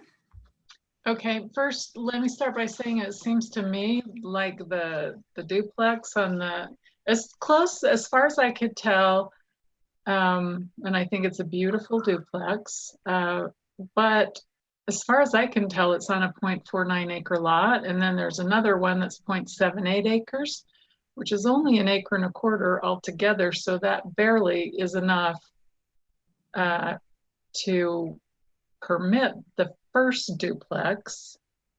And I'm just wondering how it got permitted in the first place, if indeed that is a 0.49 acre lot. I realize they're both owned by the same people, but land use decisions I've seen don't, they recognize lot lines even if they're owned by the same people. So just that quick comment. And then this is from Gail Houston, 1981 Starbuck Lane. Council members, my property is at 1981 Starbuck Lane, midway between two huge high density projects, if this rezone is approved. Additionally, an HDHO rezone was recently approved for 1991 Starbuck next door. The rezone of 19 plus acres would result in a total of over 525 units within a half mile of each other. Unlike the other project mentioned, I see no language assuring affordability or workforce housing. There is no language preventing every one of the units becoming overnight rentals. The potential for this worst case scenario is frightening. Plateau Drive is a narrow winding street poorly suited for a whole row of duplexes. The ones already constructed clings to the side of the roadway, close enough to obstruct service vehicles if the occupants have guests with toy haulers parked on the road. Imagine a whole row of such units as overnight rentals. The zoning should not be changed. I do not believe the existing zones were adopted in error. They are the result of extensive planning and community input. The Arroyo Crossing project has had huge impacts on nearby residents in terms of air quality, noise, traffic, and stress in general, but it's for a good cause, with ample restrictions ensuring affordability and preventing overnight rentals, unlike this proposal. When coupled with 300 HDHO developments, the 300 units at Arroyo will provide sufficient workforce housing for the foreseeable future in these uncertain times. The purported benefits to the community are eclipsed by the lack of language specifically assuring such benefits. Could the existing employee bunkhouse at Western River Expedition be the only workforce housing included in this proposal? The development is located in the bottom of a huge gully of loose sand prone to erosion. Let me turn my phone off, sorry. It has one exit for the increased runoff that will occur with construction of 224 units. Spanish Valley Drive is in danger of being completely destroyed when a 100-year flood occurs. I don't think a culvert can be built big enough to withstand a 1,000-year event. Thank you for considering these points as you make a decision on this proposed rezone. Gail Houston. Just so this doesn't, thank you, Jaylyn. And Zachariah, just so there's clarification for additional commentators, do you want to just quickly readdress that question of overnight accommodations and the fact that it doesn't directly relate to this project, just so there's no confusion? Sure. So at this time, there is no contemplation of, at least in a legal procedural manner, you are not considering the potential for overnight rental usage. All overnight rental use rights in Grant County are now conferred through the overnight accommodations overlay, and that is not what is being requested here today. So with or without a rezone, the applicant could at some point present an OAO application to the county, but that is not what you are reviewing today. I also want to note at this time that I have reached out to the county attorney, and her opinion is that the county planning commission could not actually recommend the zone change that we have recommended in our staff report based on the way that the public hearing was noticed. So, based on my conversations with staff, I would say that with the original rezone request that the applicant has submitted, we would be mildly supportive, mildly to moderately supportive of that MFR rezone, but would once again, just note the importance of retaining some commercial land in Grand County for diversification and development efforts. So a little bit out of order there, but before you, as a advisory body, get too far down the track of our recommendation, you couldn't actually vote on that tonight.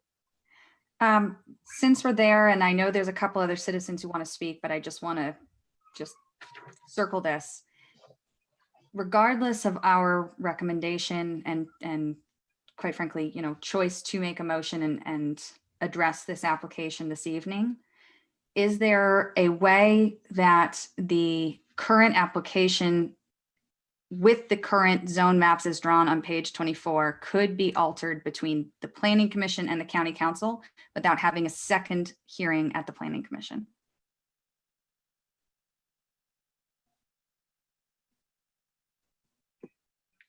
I think it's possible that the boundaries could potentially be slightly adjusted if they didn't materially change the nature of the application, but the safest approach procedurally is to proceed with the application as it is strictly, requested and presented by the applicant. Thank you for the clarification. Cool. So I see maybe two Chris's, maybe one Chris twice has said that they'd like to speak. So Chris, who wrote, "I want to listen first, but if not answered, ask a question." You are welcome to come off of mute and make your comments. And could you also let us know if you're the second Chris or if we've got two Chris's on the line? Okay, yes, I am both Chris's. And my comments, I agree, my concerns are the same as Karen and Gail's. I live on Plateau Drive. We're very concerned about being sandwiched between two major high-density developments. But my concern is on the traffic flow and where they're going, that both of the exits seem to be Plateau Drive, or is it Skyline Drive, seem very small roads to handle the potential traffic. So that's just my concern about traffic flow. Thank you. And Chris, would you mind stating your full name for the record, please? I'm Christine Holyoke, and I live at 2151 Plateau Drive. Thank you. Thank you. All right. There are a few phone numbers. Oh, no. At this point, I see only one phone number. So there is a 2377. If you want to make a comment, do you want to come off of mute and make your comment? And please state your full name. Is there a special way to come off of mute for phones here, like there was with Google? I can't remember. *6. *6. So if you are the telephone number that is called in and you want to make a comment, you can press *6 to come off of mute.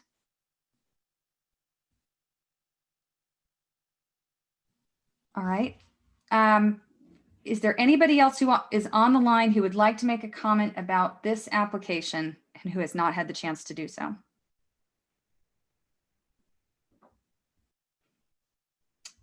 Okay.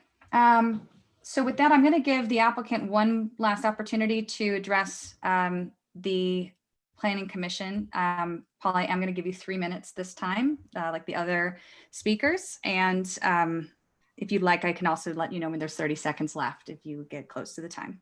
So Thank you. So another reminder to everyone that's listening that the MFR is actually already in your code. There's a map in section 2.6.1, Exhibit C of the Grand County Code that already says that this area is recommended as multifamily residential. So I want to point that out, that oftentimes we think the zoning map is what it is and you got to have, you know, big reasons to change it. But this is an unusual situation where your code already says this area could be changed to MFR. And so that's why we requested what we have. I think we understood that staff's concerns about what's already recommended in the code.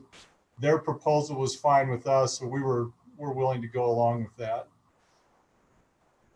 In terms of responding to some of the comments about the duplex timeline, we anticipate that those would be within the next year. The apartments may follow a timeline that's similar to that. The apartments would have access to Skyline Drive. The duplexes would access Plateau. If we plan future development down in the ravine, we'd have a road that connects Skyline to Plateau. But based on the recommendation for highway commercial and our look at new uses in that area, that's just a very vague plan that needs a lot more looking into if this zone change as proposed by staff is recommended. Thank you. thank you very much. All right, with that, we'll close the public hearing. Is there any discussion prior to a request for a motion from the Planning Commission? I have a question of Zachariah. I assume this is the MFR overlay. You got to help me out here, and that it means that lands within this can be zoned to MFR. It doesn't mean they all should, or how does that work? I'm not entirely certain what you're asking, Bob. The land use code has a zone designation called multifamily residential, and when that was established in 2008, the individuals at the time and the county council at the time adopted a map that would indicate where rezones to the multifamily residential zone districts could occur. That didn't necessarily mean they had to happen. That was a guiding map. They could not happen outside of those boundaries, however. I would say that, with the adoption of the high density housing overlay, absent the 300 unit cap, that is, probably a preferable outlet through which the county could approve, developments that, would have previously fit into the MFR zone because it's got, some safeguards in place in terms of who can occupy those units. But the county didn't get rid of the MFR zone district when we adopted the high density housing overlay, and so it's still there. We have a handful of parcels that are zoned MFR that are not yet developed, and a handful of developments that were approved through the MFR zoning designation. Does that answer your question? Yeah, I think it does. Basically, this is an area where, again, I'll try to rephrase what I was saying, but this is an area in which you could do multifamily residential zoning. It's not saying that all of the areas should be made that, but it's kind of allows it to happen. Correct. Yeah. That's what we usually call an eligibility district, I think. You could refer to it as an eligibility district. But it still needs to be rezoned. Correct. And the ones that were rezoned to MFR, they were before the high density overlay or after was approved, was adopted? We haven't processed any MFR rezones in a little bit of time, and there's so most of what is out there. I mean, we've done a couple in my 6 years with the county, but not many. And maybe just one further remark on this topic, and correct me if I'm wrong, Zachariah, but I think the MFR zone has like 3 different density tiers. Correct. How much, deed restricted affordable housing you're offering. And so you get a density bonus, even if you're not promising any, there's a certain, increase in density, and it can go higher if you're promising affordable housing. Yeah, there are density bonuses that the county can offer, but that guiding map also dictates what the density can be based on proximity to the downtown area. So the closer you get, the higher the density.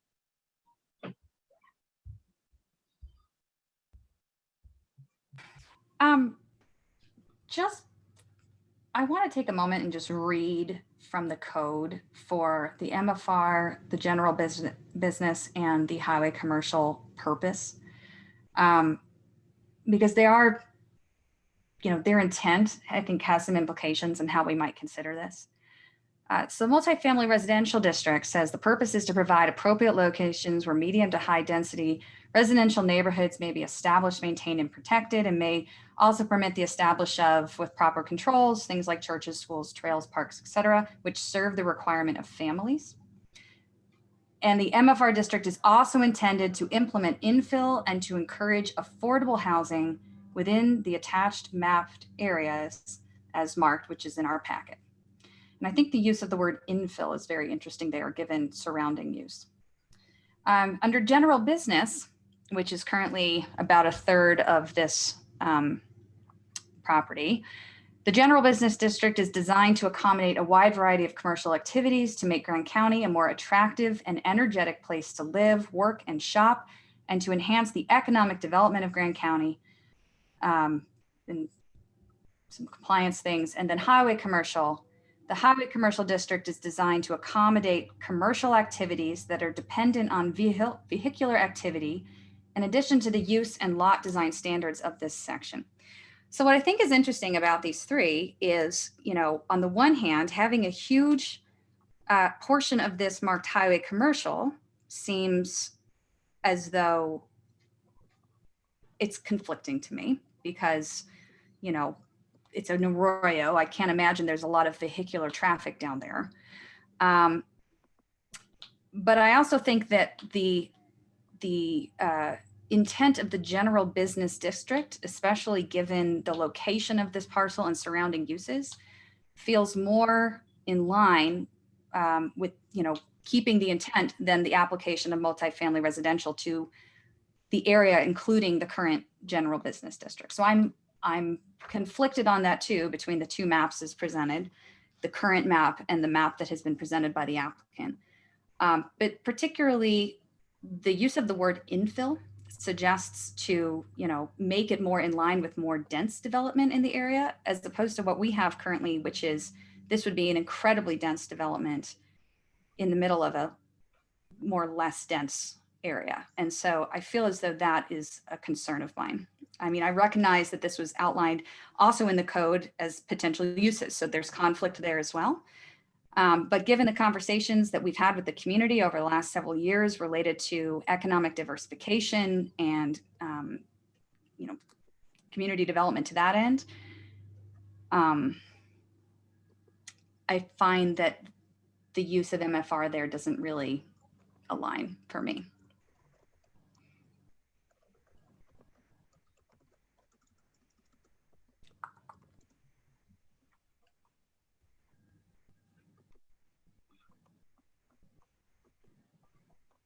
Any other comments? Sure, I'll make a comment. I think this is this is more complex than our typical zoning change, and there's a few different things going on here, and it might be helpful to just, even though we have to make a yes or no recommendation on the whole thing. I think some of us might also indicate, what kind of modified proposal we might entertain, and there's different things going on. In particular, there's the area along Plateau Drive, which is currently large lot residential. And then so that's one part of the proposal, is to go from large lot residential to MFR. And then the other part of the proposal is to change some general business to highway commercial. And I think those two issues are pretty, not really closely related. I'm not very comfortable with the change from large lot residential MFR. I think one reason is, and Zachariah gave some of this background. I think the MFR zone was like an old attempt to do what we did more successfully with the HDO overlays. It was a way to create denser housing in certain parts of the valley with some incentives, density incentives for building affordable housing, and it wasn't utilized very much. So in some sense, it was a failure. And even though it didn't come off the books when we passed the HDH proposal, to me, it's been supplanted. So I do think our HDH regulations are a much better way of creating this sort of density that we desire. And so I don't get super excited about, continuing to use this older approach. Though I can certainly understand, given the way the zoning map looks, how the applicant might be, it's confusing for property owners to see these big polygons. Yeah, so there's no guarantee that this housing is going to be affordable. And we've got quite a bit of affordable housing in the pipeline. And so to me, it's just, the question is, would we rather see these large lot residential areas subdivided more densely, with absent the consideration about affordable housing? And I just don't see a strong need for that. We've done quite a bit of upzoning in residential areas in the valley. Lots of places have seen density increases, including places very close to this neighborhood. And to me, I just don't see a sufficient reason to continue to do that. So that's my comment on the southern part of the proposal. On the northern part, I guess I don't have real strong feelings. I understand staff's point that it might be more flexible to do some kind of mixed commercial residential in this area, and by zoning it MFR, we would preclude that. So I think that makes sense, and that highway commercial would make more sense than general business or MFR in this area, given that the applicants want to do build apartment buildings, which isn't allowed in general business, and also perhaps do some commercial stuff in the future. So putting all that together, I guess I'm not very supportive of either part of this proposal, but I think in the northern part, it's easily fixed. It could just be highway commercial instead of general business. And along Plateau Drive, I think we should leave things as they are. Garish. I have a concern about converting general business to highway commercial, and we have very little general business in the county, and rather than to recommend a change in zone to accommodate a particular use, it seems to me that we would be better off, the county would be better off to maintain what little general business that we have. And I'll just chime in there that the applicant did not originally request a conversion to highway commercial. That was staff's recommendation. So I apologize for the confusion that our recommendation has caused, but the focus of the Planning Commission should just remain on the applicant's request to change the zoning designations from general business to multifamily residential. In accordance with the map that they have presented. Yeah, I understand that, Zachariah. Thanks. And I also agree with Kevin that the property adjacent to Plateau Drive probably should remain as it is and not be rezoned for the reasons that both the public spoke to and have been mentioned by other people. So thank you, Gareth. So before we continue any further discussion related to the merits of this, is there a commissioner who is interested in making a motion on this application?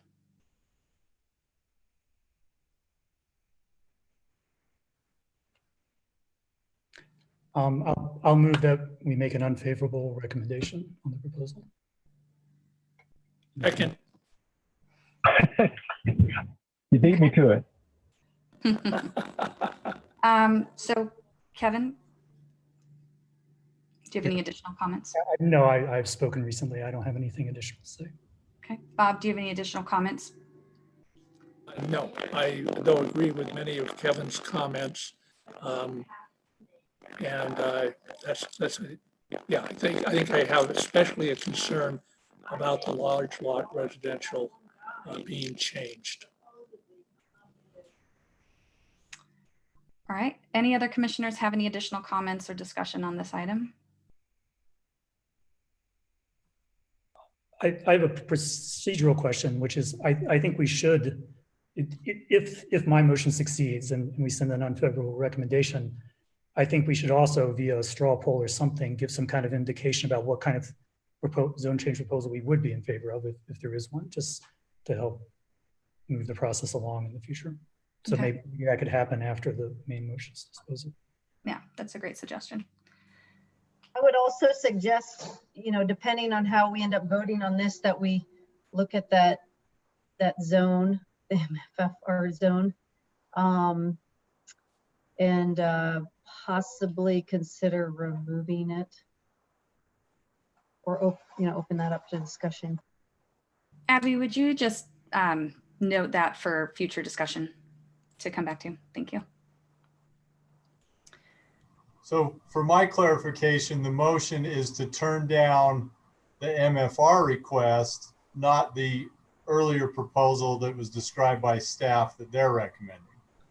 So staff got clarification from the county attorney that if you would like to submit a alternate application with alternate zones, that it would require its own public hearing, and it's not something that we can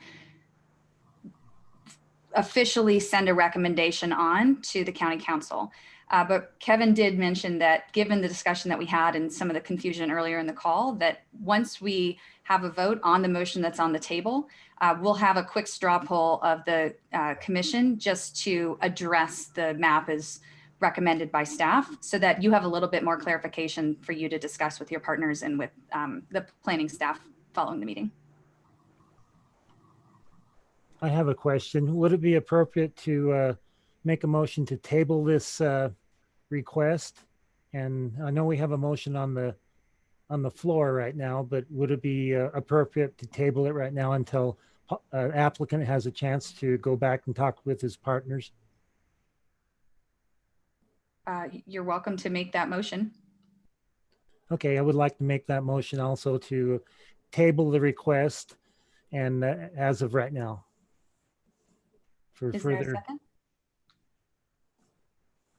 I'd be willing to second it. The question though I have is there's of course, I guess, one motion on the table already. I don't know how we deal with that. And a question for Zachariah: if we table it, does that just mean that the applicant can come back and with a new proposal? Is that okay to table it in that sense? Two clarifications. First, tabling means you'll revisit it in this meeting. Postponing would be taking it to a future meeting. But that's not what secondly, I don't want that to the gist of your question was, can you postpone to a follow-up meeting and propose it and recommend a different zone change than what the applicant has presented? And my answer to that would probably be no. The guidance from the county attorney is you'd have to notice a new public hearing. to, you know, recommend something different than what the applicant has submitted. Yeah, my understanding is that unless the applicant withdraws the application, then, you know, we have to give some kind of recommendation. If we don't, it just goes to the county council. Correct.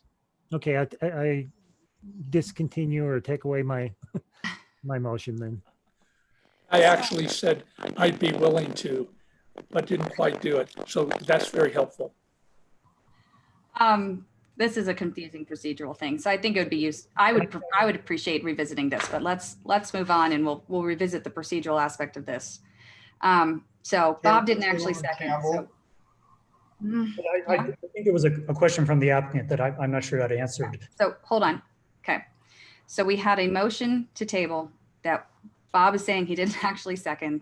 We're just going to let that one run since it was not the proper motion anyway. The applicant had a comment and then Garish had a comment. So just to clarify, we have a motion on the table to send an unfavorable recommendation to county council that was made by Kevin and seconded by Bob. So Paul, you're welcome to speak if you'd like, if you had an additional question or. So when we met via conference a few days ago with staff, they gave us their proposal to change this to highway commercial. We said we're okay with it. It was our understanding at this meeting that you could vote on that. We've now been clarified that that can't be the case. But instead of, hey, let's turn down the original proposal, and that, are we better off having us modify our proposal to be what staff is recommending? Or is there a way that you can give a recommendation for staff to then take it to the council?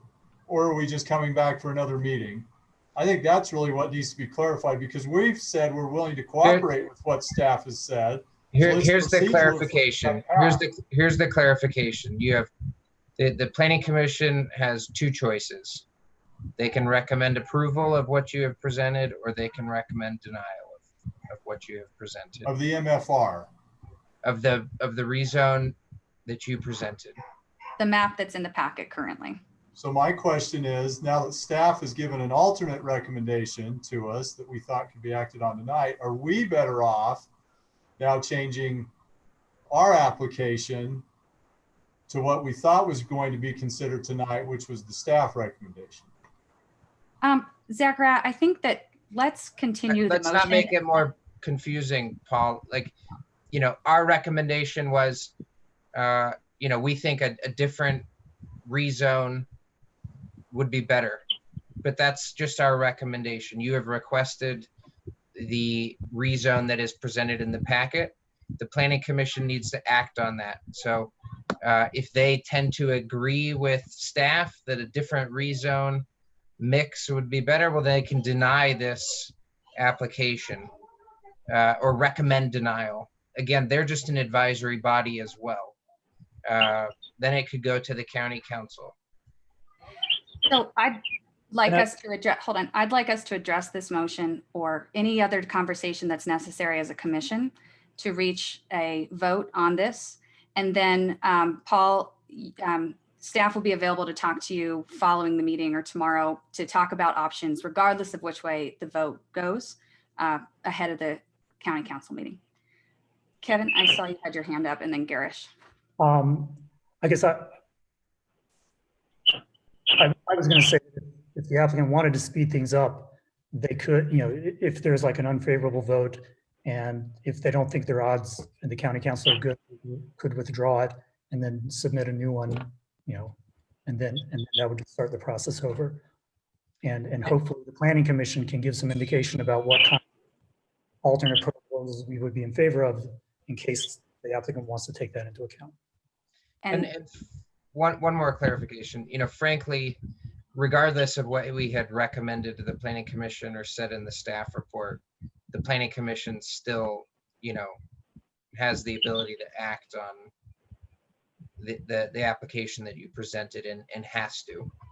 So, you know, we made a different recommendation. We could have said, you know, deny it. We could have said approve it as presented. The planning commission still, you know, acts on their own volition. Garish, the birds in the background are are whistling away. So I'd love you to make your comment, but then ask that maybe you stay on mute when you're not speaking because the birds are whistling very loud. Did you have a comment, Garish? I was just going to call for the question. Great. Okay. So we're going to call for the question. Kevin has, let me get this up in my packet so I read it correctly. Kevin has made the motion to send an unfavorable recommendation to the Grand County Council to rezone the portions of the parcel at 1880 Plateau Drive as follows: general business to be replaced by highway commercial and large lot residential to be placed by multifamily residential. It was seconded by Bob. So I'm going to do a roll call vote on this one. So Brian, I see you first.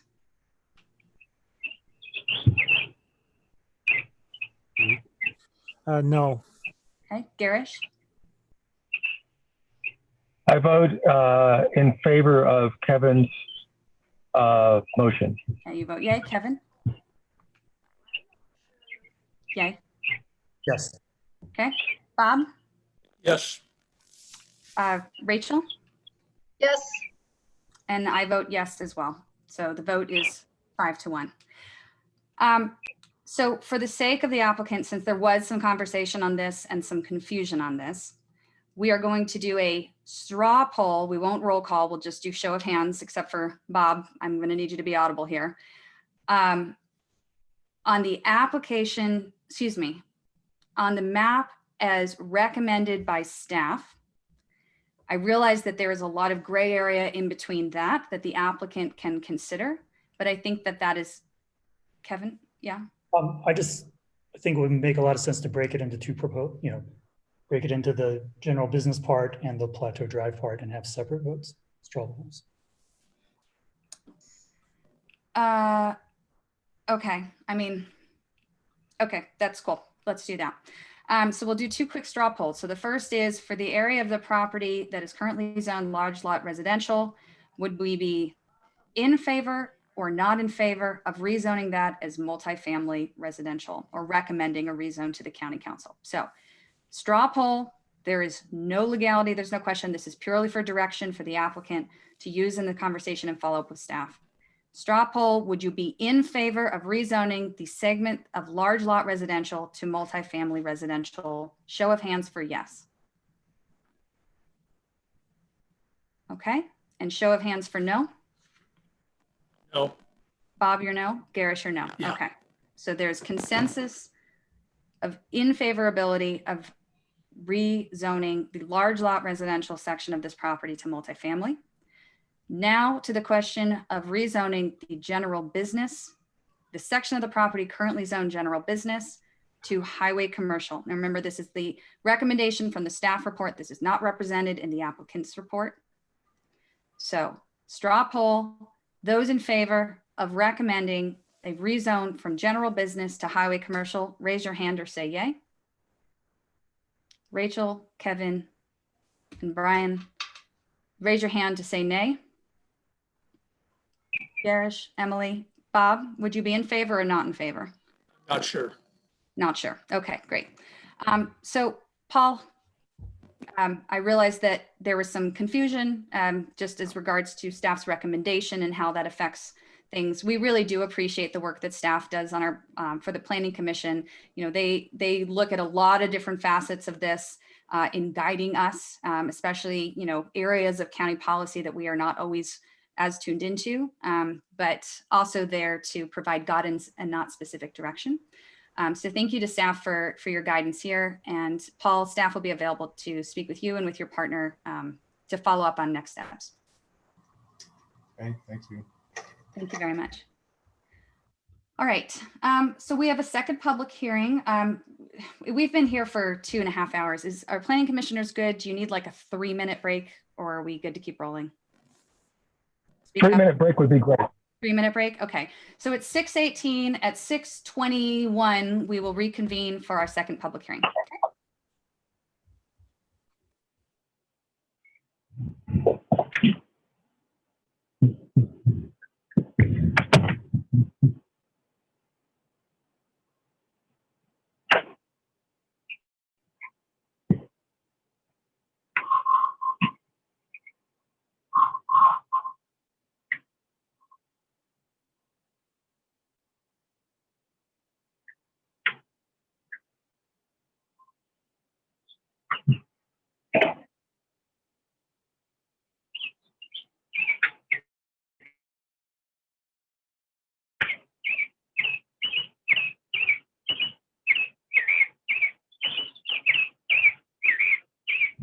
soundtrack.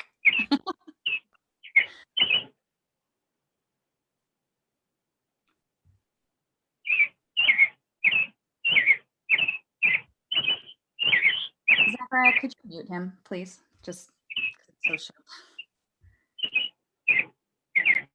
Thank you.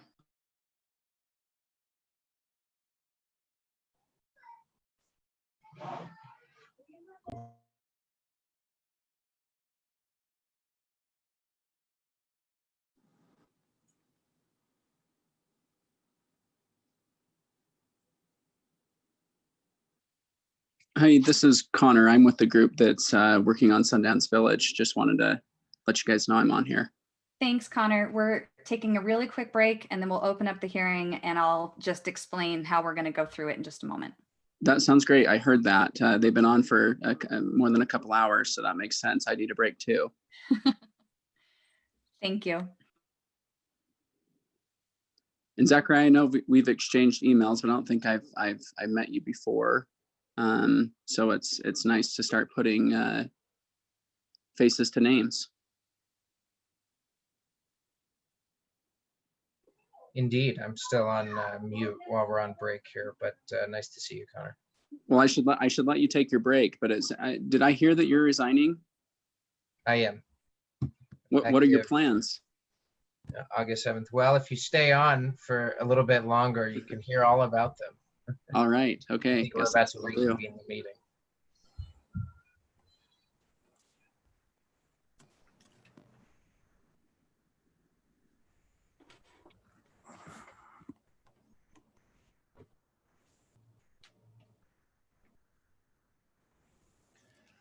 Garish, I'm going to let you know that we muted you because the birds in the background are very sharp sounding. So I wanted you to know that you're muted. Beautiful in person, I'm sure, but. I'm sorry. I thought I had it muted already. You're totally fine. Thank you for doing that. Thank you for understanding. All right, we'll give it another few seconds for everyone to get back and then we'll kick back in.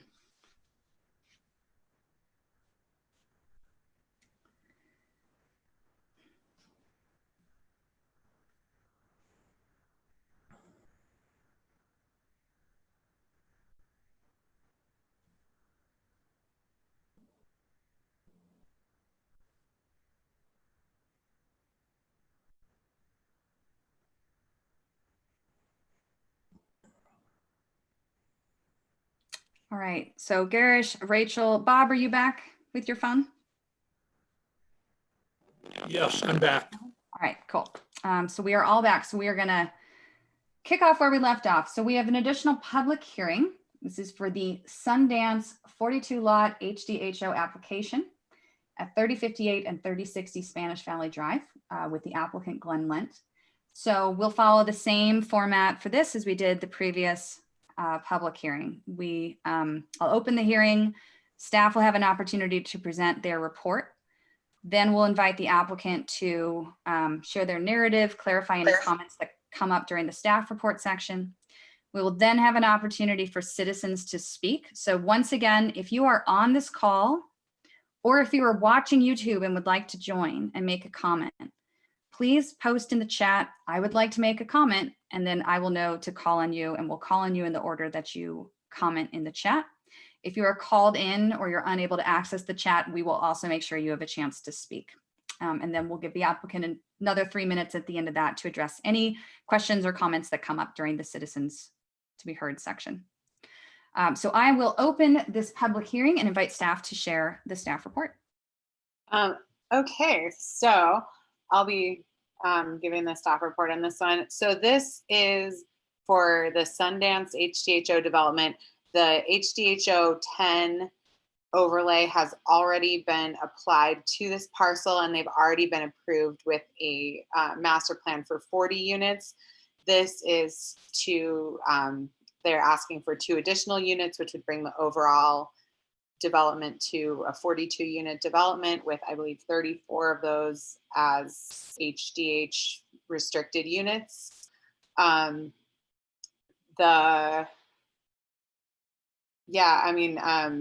this is something that I think everyone on the Planning Commission has, almost everyone on the Planning Commission besides Brian has seen before. It was initially approved in last year in the summer.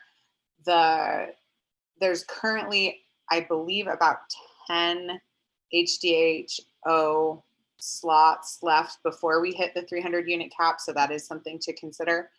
However, it's not a large change to Sundance's 40 unit proposal. It's just kind of reducing the size of those units slightly and adding 2 more in. There's one thing that is not in the packet. If there is a motion to approve this or to forward a favorable recommendation, we do ask that you add the condition that an approved development agreement is recorded prior to final plat approval. The applicants have just not been able to complete that very last step of the signed development agreement, but they have a draft development agreement and would be able to get that done before the final plat approval. Of just be adding that condition to make sure that's clear. So, sorry, my cat jumped up. So, if I could, oh, sorry, Abby. This is Zachariah. Can you all hear me? Yeah. Yeah, I just wanted to add, I think this one can actually be pretty simple.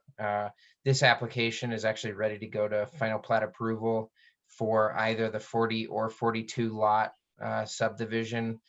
We've done review of all of the construction plans, and Glenn Lent, the developer, has known all along that to get 42 units, he would have to come back and get a new approval for the high density housing overlay. I think that if you all had seen a 42 lot subdivision initially instead of a 40 lot subdivision, you would have reviewed it and approved it in the exact same way. And, that is how we are looking at it now. I don't see any reason to deny the 2 additional units, because it does not fundamentally change the impact of the development on surrounding properties. And there's no, prioritization of large projects versus small projects in the HDHO legislation. So I don't see, maintaining some additional units in the pipeline before we reach that 300 unit cap as being a good reason to deny. So I have a question for either staff or the applicant. It seemed to me that there were some other differences between the plat that's here now and the one that we looked at last year. Like I think previously all the units were detached, and now they're clustered. And so I was just wondering if they could comment on if there are changes. Or I'm imagining things. I would allow the applicant to speak on that, assuming Emily is okay with that. Go for it. Yep. Thank you. Oh, great. Okay. So my name's Connor. Glenn Lent, who has done most of the city entitlement work so far, is a partner of ours. And no, originally we had we've had 3 different product types. We have single family homes. We have 4plexes of 2-story townhomes that are have an attached garage, and then another style that has detached garages. So we have always had single family homes, and we still do, but that's just one of the 3 product types that we've got.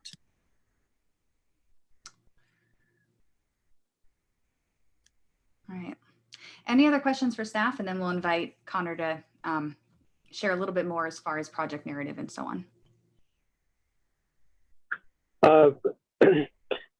Well, actually, what would be helpful if we saw what has already been approved compared to what is being proposed now? I'd like to see what the trade-offs are by adding 2 more units. Is that possible? Let's see. Sorry, Zachariah, I'm not able to do Zoom calls on the same computer where I can access the Z drive right now. So I could get that, but it would take me just a minute to send it over to share. Let's do that. Zachariah, could you try and pull that up in the background, or Abby? I don't want to just halt everything for you to pull that up. So I want to invite Connor to speak, and then I'll look for that while Connor. Okay, thank you. Great. Yeah, thank you. So basically, I don't have much to add from what Zachariah and Abigail have said. This is a project that we're excited about. As you know, 80% of the homes need to be sold to Moab residents. So that's been our goal from the get-go, is to sell these homes to Moab residents, people that are in need of housing down there.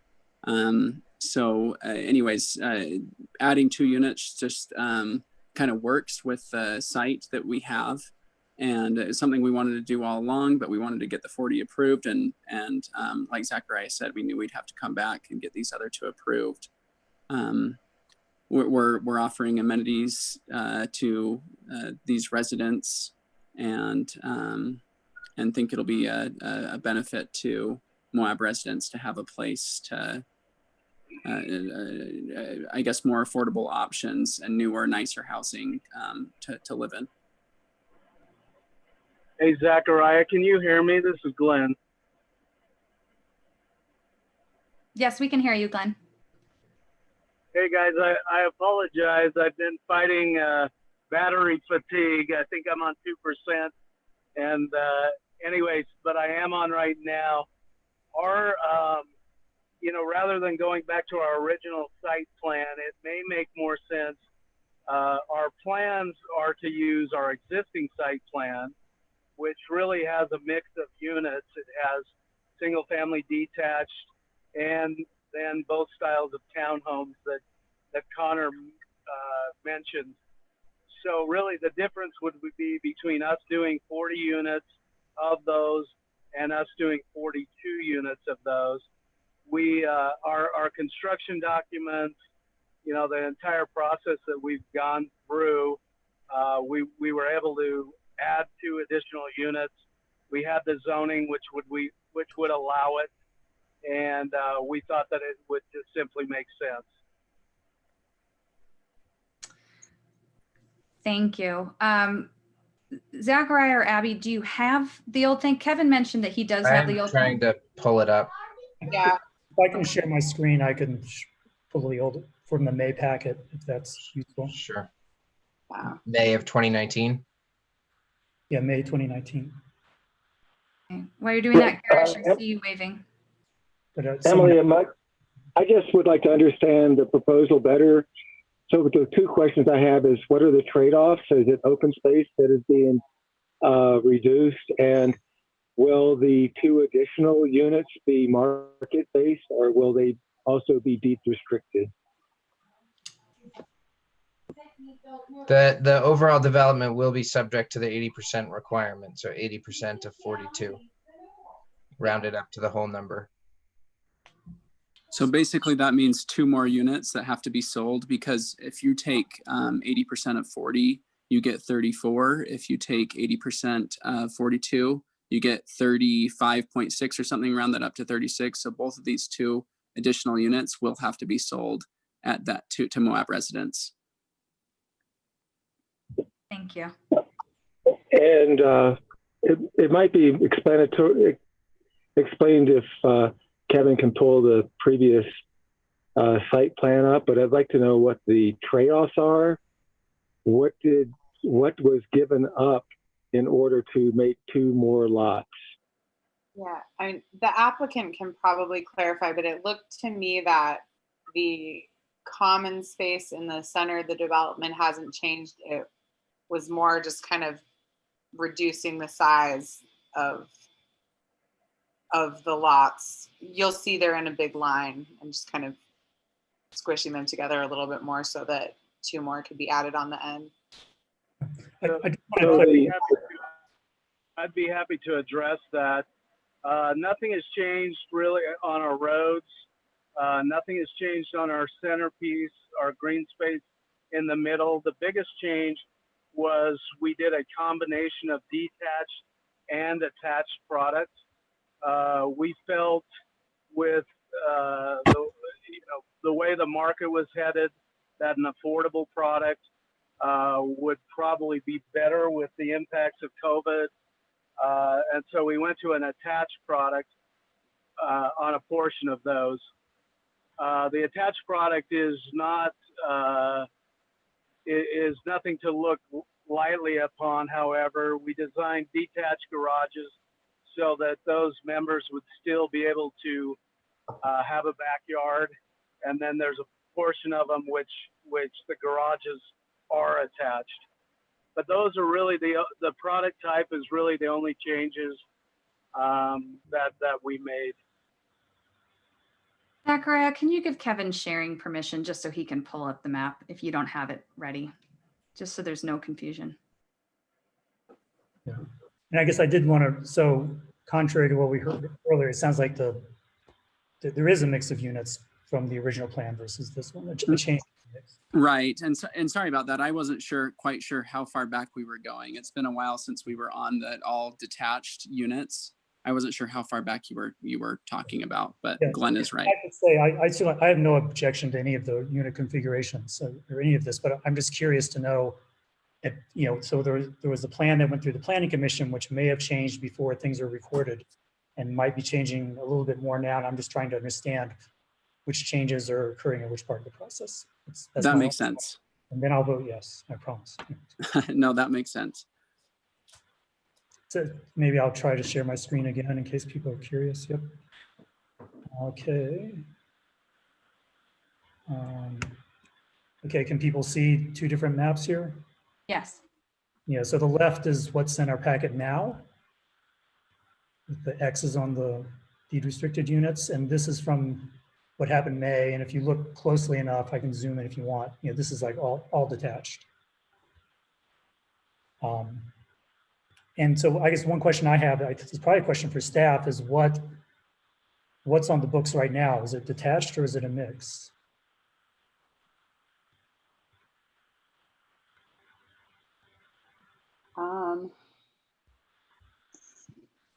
Or maybe the applicants know? I don't know. Kevin, where they have the X's, it looks like some are detached, doesn't it?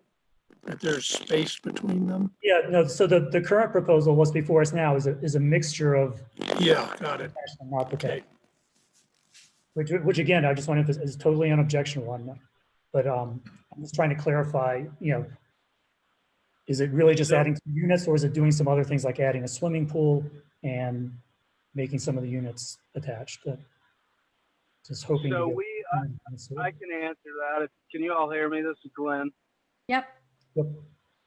So when we went to the Planning Commission and to the council last year about this time, our site plan was simply detached single-family homes.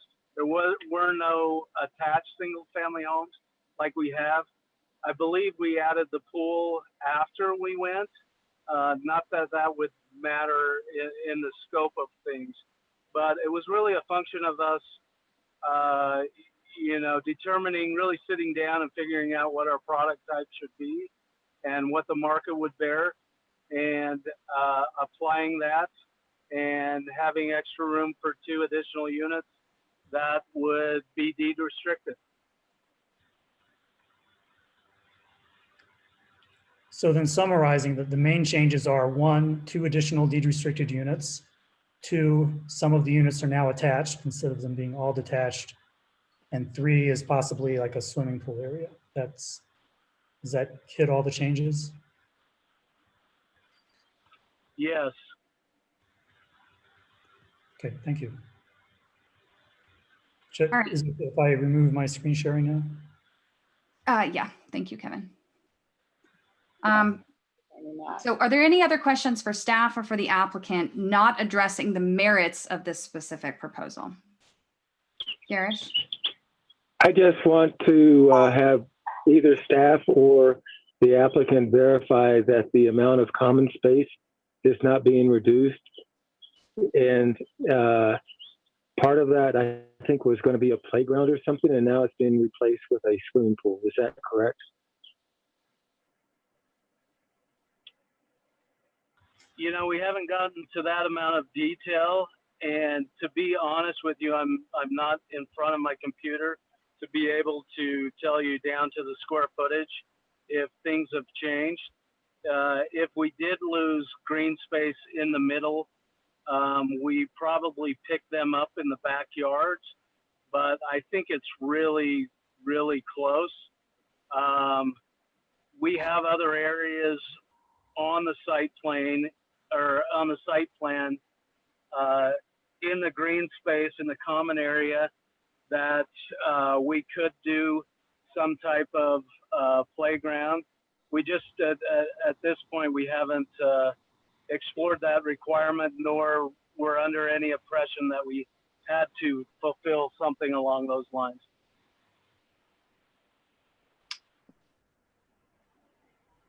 Glenn, my question is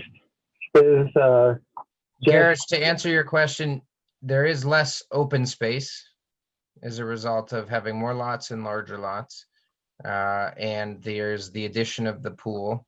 I want to clarify that there is not a requirement in the high density housing overlay to provide open space.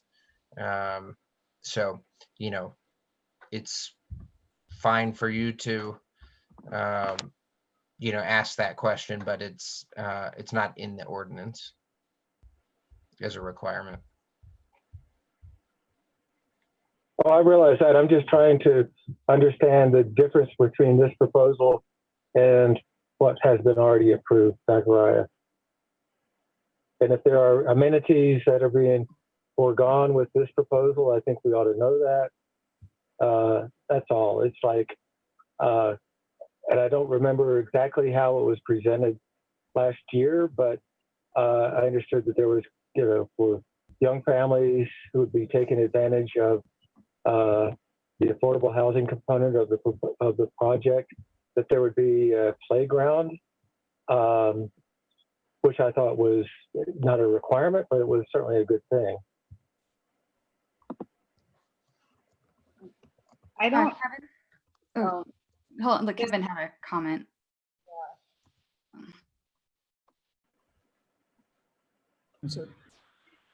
Yeah, I'm if that's important. I mean, I don't, like I said, I don't know if that's a requirement or not. It's probably in good interest. We certainly are willing to explore those options once we hit that point.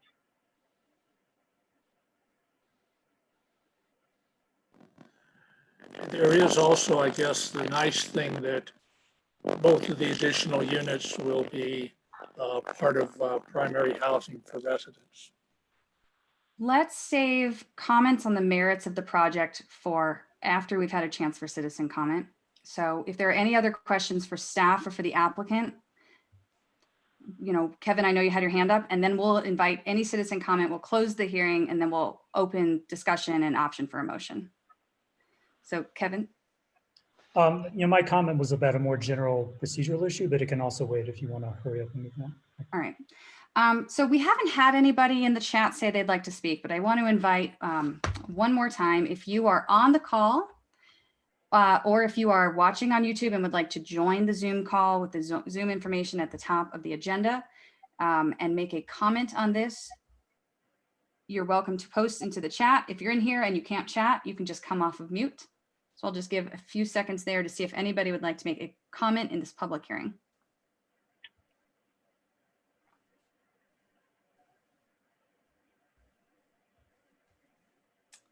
Okay, so I'm going to go ahead and close the public hearing with that. So now we'll have the opportunity for discussion, and if anybody would like to make a motion, you're welcome to do so at any time on this item. So Kevin, you had a procedural question?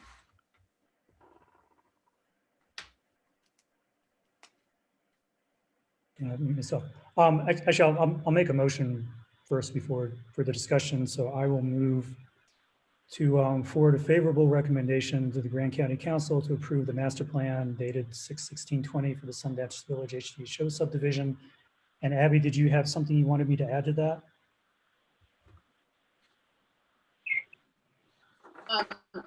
Just that as a condition that the, oh gosh, let me see, I have the wording right here. Approved development agreement before plat.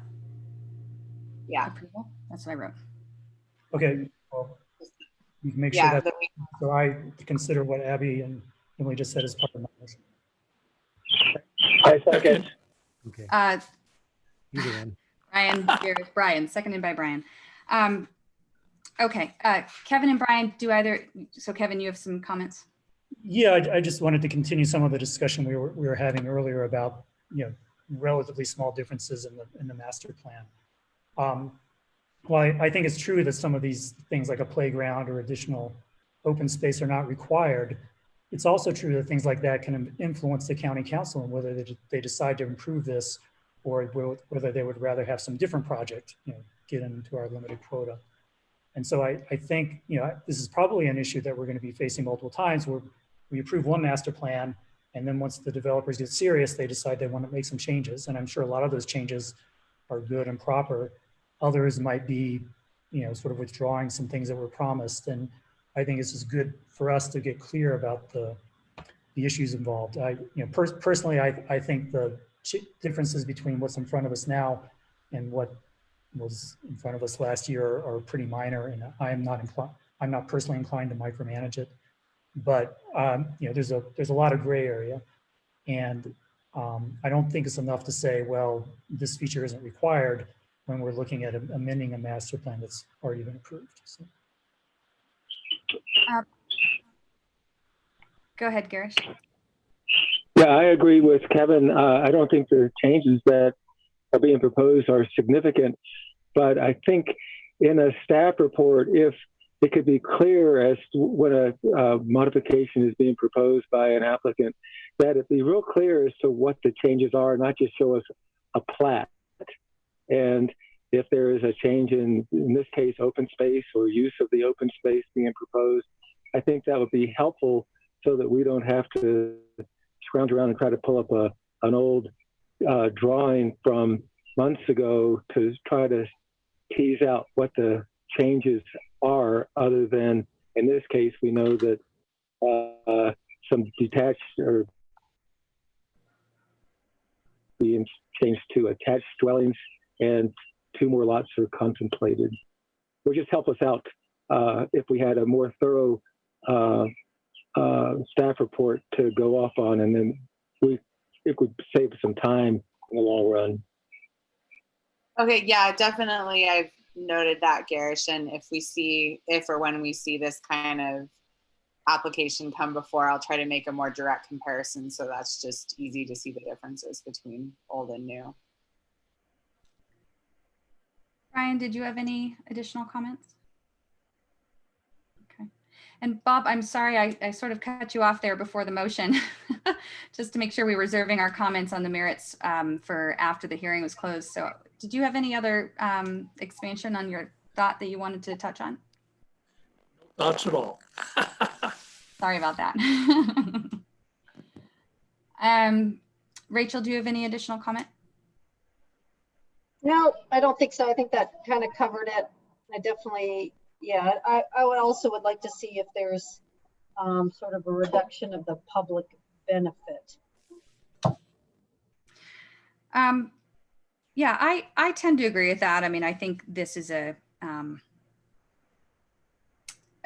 for me, a fairly cut and dry issue, but I think in general, it's useful not just for us in the consideration, but also for the public in understanding what change is being proposed. So Abby, I appreciate just the comment from staff to just note, changes in a little bit more detail. Great. Well, with that, I'll call the question. Go ahead. Sorry, Kevin. If I were Abby, I would just put all the work for doing that on the developers. I mean, I think it's their job to show here's what got approved a few months ago, here's what we're proposing now, and list all the differences. It shouldn't be a lot of work for Abby. Right. We have the resources. We have what was developed before, and maybe just asking the developer for a short narrative explaining the differences would give you that information leading into the meeting, and yeah, provide the answers to those questions. Great. So I will call the question. So there's a motion on the table from Kevin. I need to go to the page so I can read it correctly. All right. So the question is to move to forward a favorable recommendation to the Grand County Council to approve the master plan dated 6/16/20 for the Sundance Village HDHO subdivision contingent on approval of a development agreement before plat approval. So it was made by Kevin and seconded by Brian. All in favor, raise your hand or say aye. Aye. Aye. All right, that is unanimous, 6 in favor, none opposed. So thank you very much, Glenn and Connor, for joining us. Thank you. Thanks, Emily. Have a great one. Take care. You too. All right. So we have left a discussion on the small area plan on 313 and 191. So just teeing up where we left things off. There was conversation at our last meeting, since given the timeline that we've set out on page 71 in our packet, which, you know, is going to go very fast.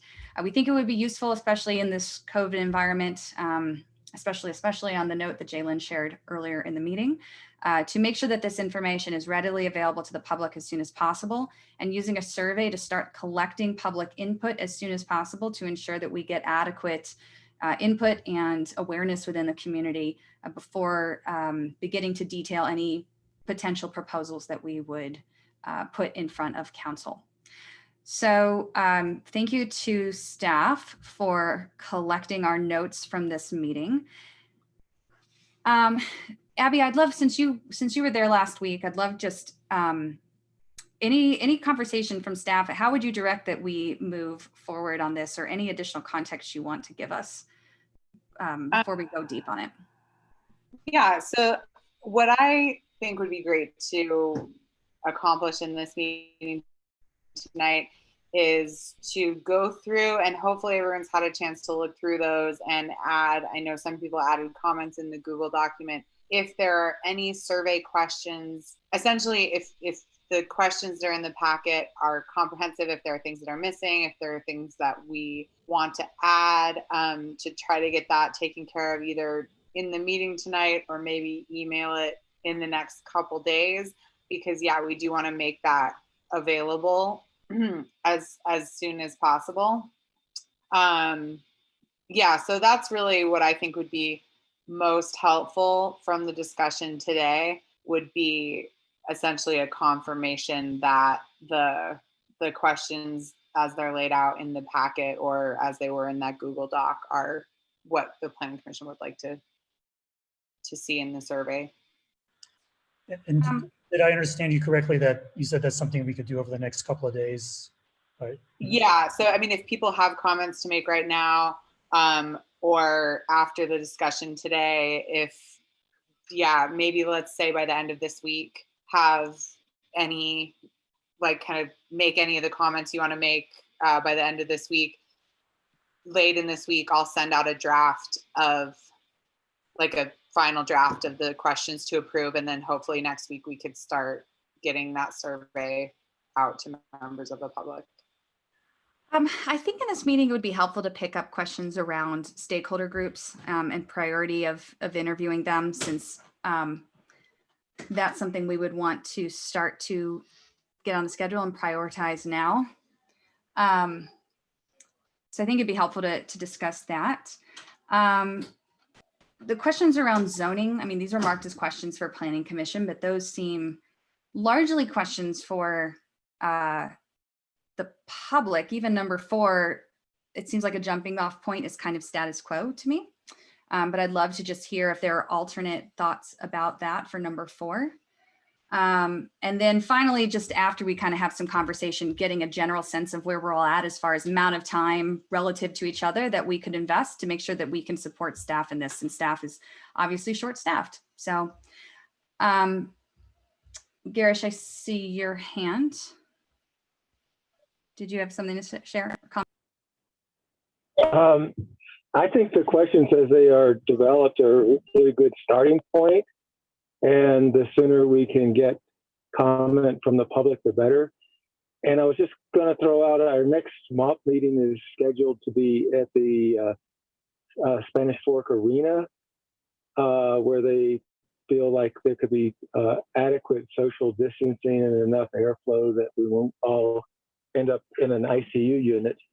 So I'm just throwing this out that perhaps we could have either an outdoor public hearing or a public meeting to get input, or maybe look at a facility like the Spanish Trail Arena as a venue to try to have a meeting where we could do it in a more traditional manner, where we have poster boards set up and people who could be there to take comment or look at maps and that sort of thing. So I'm just throwing that out as food for thought. Correct me if I'm wrong, Abby, but I think we had talked about potentially doing that a bit later in the process at a place like the one of the locations up near that intersection. So I think that's a great idea, Garish. Looking at the schedule, I would imagine that that would probably fall sometime in August or even early September at the latest. Probably earlier than that, because we want to have final draft by September 7th. So that would be like July, August. I don't know. I'd be curious to know kind of what you're thinking there. But the reason behind starting with a survey is partially because it is difficult for us to have the smaller and more conversational gatherings that we've had with other public processes, and we don't want to give that up.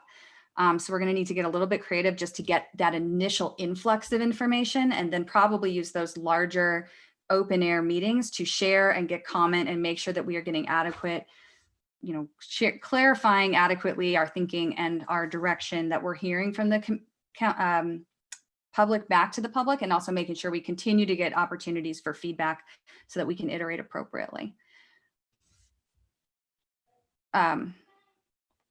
Long way of saying I agree with you. Apologies, long-windedness. So on that topic, as far as participation of stakeholder groups, are there any stakeholder groups that specifically come to mind that we feel like we absolutely need to make sure that we are creating an opportunity to meet with them separately, not with the intent to bias towards their opinion, but rather to make sure that we are capturing different facets of the community that would be specifically affected or impacting this area?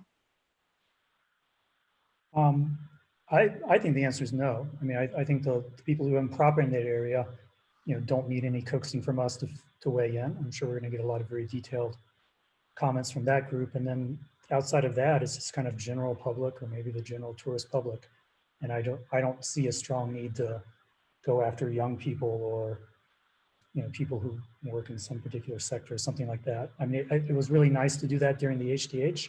It just it seems unnecessary here, especially given our constraints. Actually, I was just going to say, one thing that we had talked about as far as contacting stakeholder groups was not maybe in as much of a focus group intensive way as happened during the HDHO, but more making sure to shoot an email to certain groups or people to make them aware of the survey. So there could be a level of contacting stakeholder groups that is less involved than having a small meeting with them and getting specific feedback, but more like, are there people we want to make sure we send a direct email to with the survey link? Okay, yeah, thanks for that clarification. I haven't. They're all options are possible. Bob, hold on, Bob had a comment. Sorry. Well, I was only going to say, I probably agree with Kevin that I'm not sure that we want kind of individual folks, but I think I said actually on the Google Doc, one of the things I think then if we're going to do that, there's the National Park Service, which is a stakeholder. There are groups that are interested in water, such as MOP, the head of MOP. And I wanted to make sure we included such folks, actually Canyonlands Watershed Council. If we're going to do things like contact the Chamber of Commerce or contact landowners out there, I'm not so sure that any of those folks deserve a special meeting. Outreach to people Abby seemed really fine with me, but then the outreach has to be pretty broad, so we don't just get people who got outreach to. Garrus, sorry to speak over you. I just knew Bob was trying to comment there for a bit. No, it's fine.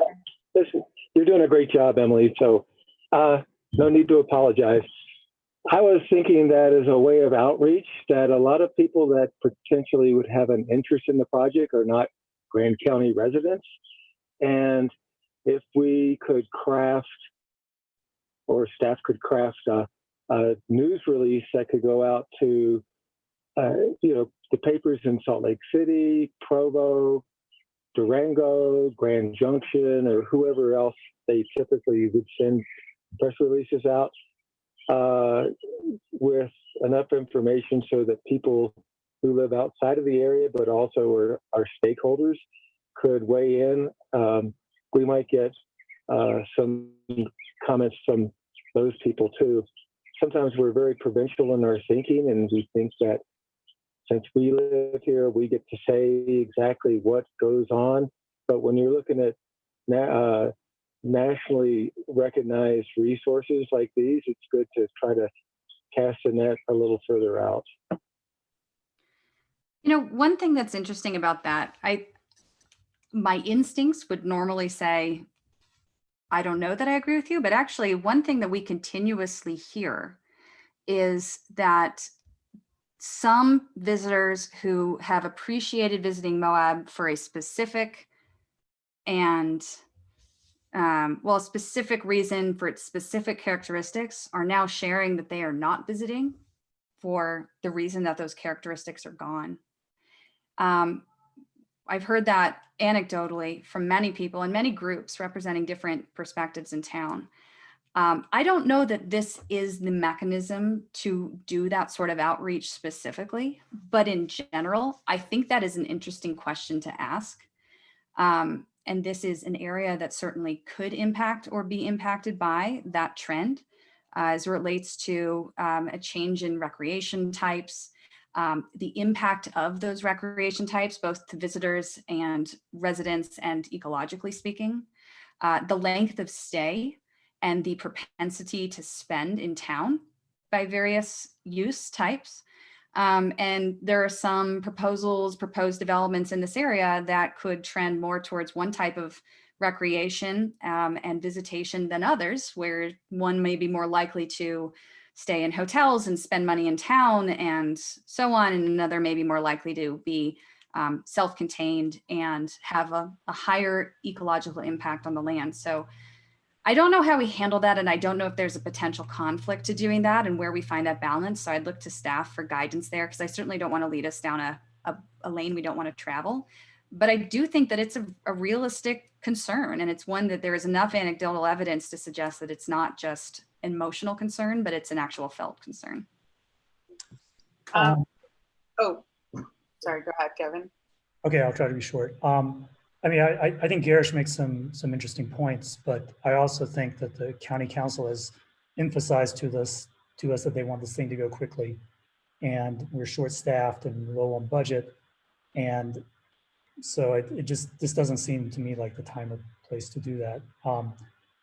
Additionally, I think if we succeeded and we got this deluge of comments from people in Salt Lake City and Grand Junction and Denver, it kind of dilutes the local comments. Right. It's a lot more to wade through. So.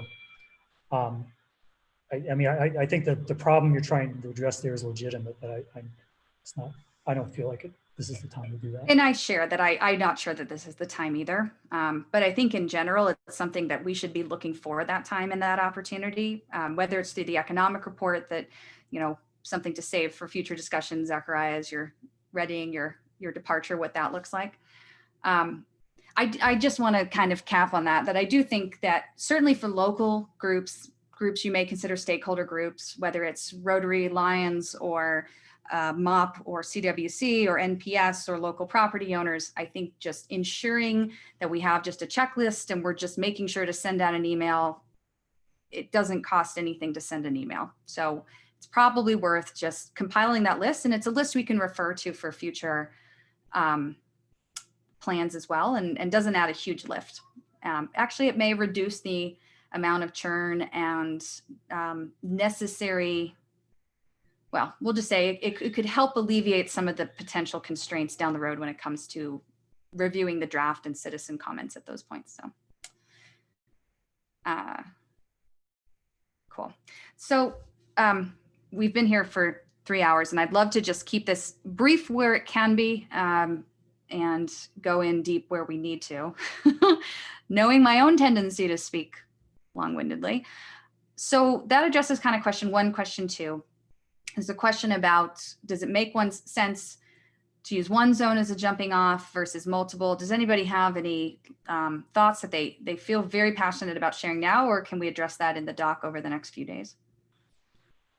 I don't know if I'll feel passionate about it, but it doesn't take long to say, which is, we do have a zone that was designed for that area. The resort is special. And I think it makes sense to ask, how can we improve that rather than starting with a blank slate. Personally, that doesn't mean if we could decide we want to change it a lot, but I think we should be aware of what the existing zoning says before we start. I don't have a lot to say either, except that I did think, potentially right around 313 might have different zoning than other areas, but I don't really know. It's the area that kind of seems maybe a little bit different, but we'll figure it out down the road. And my only other comment was, again, I think I mentioned this before, I felt like from all that planning we did before, it seemed like we wanted to do a higher concentration of hotels and kind of restaurants to make it self-sustaining north of the bridge. But I always interpreted that as like directly north of the bridge, which I guess is city. Is that city or county?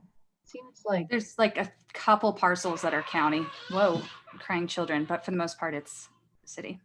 Okay, because there's the bridge is all county. What's that?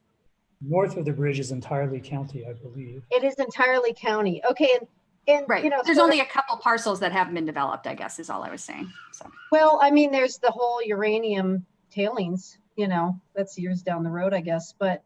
I guess I always kind of assumed that was what people meant when they wanted to, focus on that area for hotels and campgrounds and restaurants. And it just seems like, I don't know, I'd kind of like to bring that up again and just look at that area when we're looking at, kind of compare it side by side.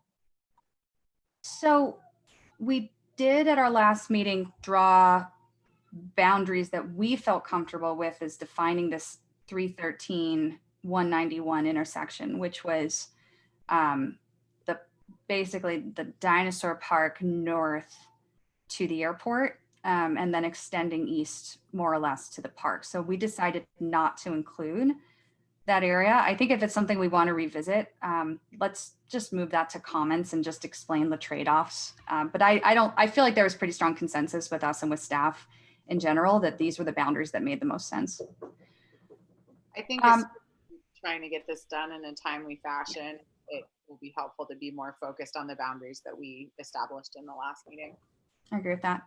I am wondering, I'm looking at the map in our packet, and there are, besides for the state lands and the NPS, there's 3 zones represented. There's the tan gray-ish color, there's the turquoise, and there's the more blue. I don't have the zone map in front of me. So could you just clarify which is which as we're looking at the map, just a color code key real quick?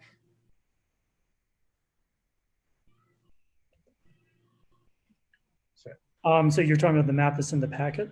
Yeah, so there's the tan gray, which encompasses the airport. Private, but also the airport. Mm-hmm. And then the darker blue is Sitla. And lighter blue is state sovereign lands, which are lands owned by the state, but not by the school trust administration. So the big difference is, so they're more like federal lands than Sitla lands in some sense. Okay, so for some reason I was looking at this and thinking it was zones, but it's property. Okay. Yeah, property ownership. So I tend to agree with your direction, Kevin, as far as putting it out there of, what would this look like if it was all resort special? I think we want to, at this point, maybe speak to the merits of the different, or the definition of the different zones, and just have the map of the different zones, maybe even show a few options, but I don't think we want to suggest that we are proposing a specific direction yet at this point. So that's my gut feel. But I do think it's worth asking the question of somehow, if this were resort special, how might you change the code, or how would you feel? I think there's probably a, keeping it as is option of just early feel. And maybe there's another one that's kind of highway commercial at the node, and, just what you generally see in the county with existing development patterns. I don't particularly think that that's the direction that we should propose, but I think it's a, it is the status quo other than what currently exists as far as existing zoning in the county. So. And just to clarify a little bit what I meant by saying starting at resort special, in federal land actions, there's often a no action alternative. And I think as far as I can tell, the no action alternative would be the county continues to grant rezones from ranging grazing to resort special, and the resort special zone stays the same. And then I think the most useful questions to ask people is like, is that a direction you like? Or would you rather it permits some, be more permissive than a resort special in certain ways, or less permissive than resort special in certain ways? Rather, as opposed to, just tell us what you want to see out there with no context about it. All right. Any other comments on these items 1 through 4, or on what should appear on the webpage? And take in mind, we're going to have a chance to review this in the shared Google Doc.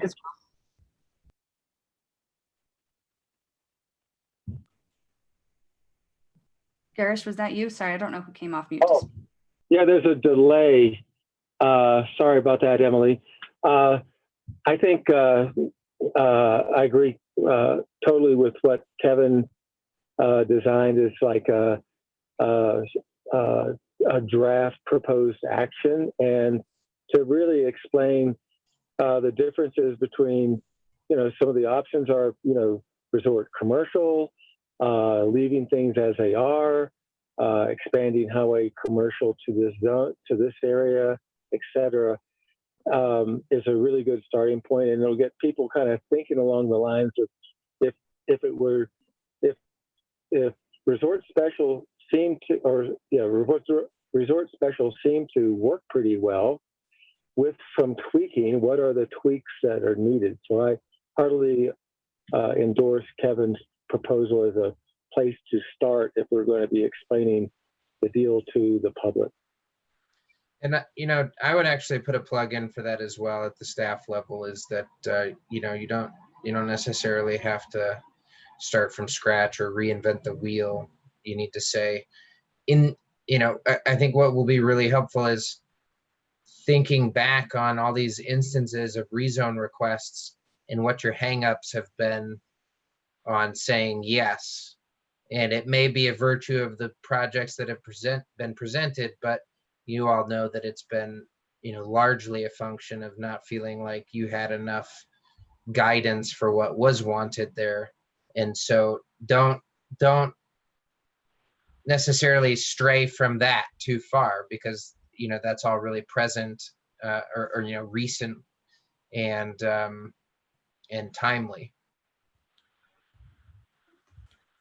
So with that, we have a goal to approve the survey on this meeting. Granted, we don't have final questions, but we are going to work in the Google Doc. And I would love just a quick straw poll from the commission. Are you comfortable with just kind of getting that survey out the door asynchronously over the next week?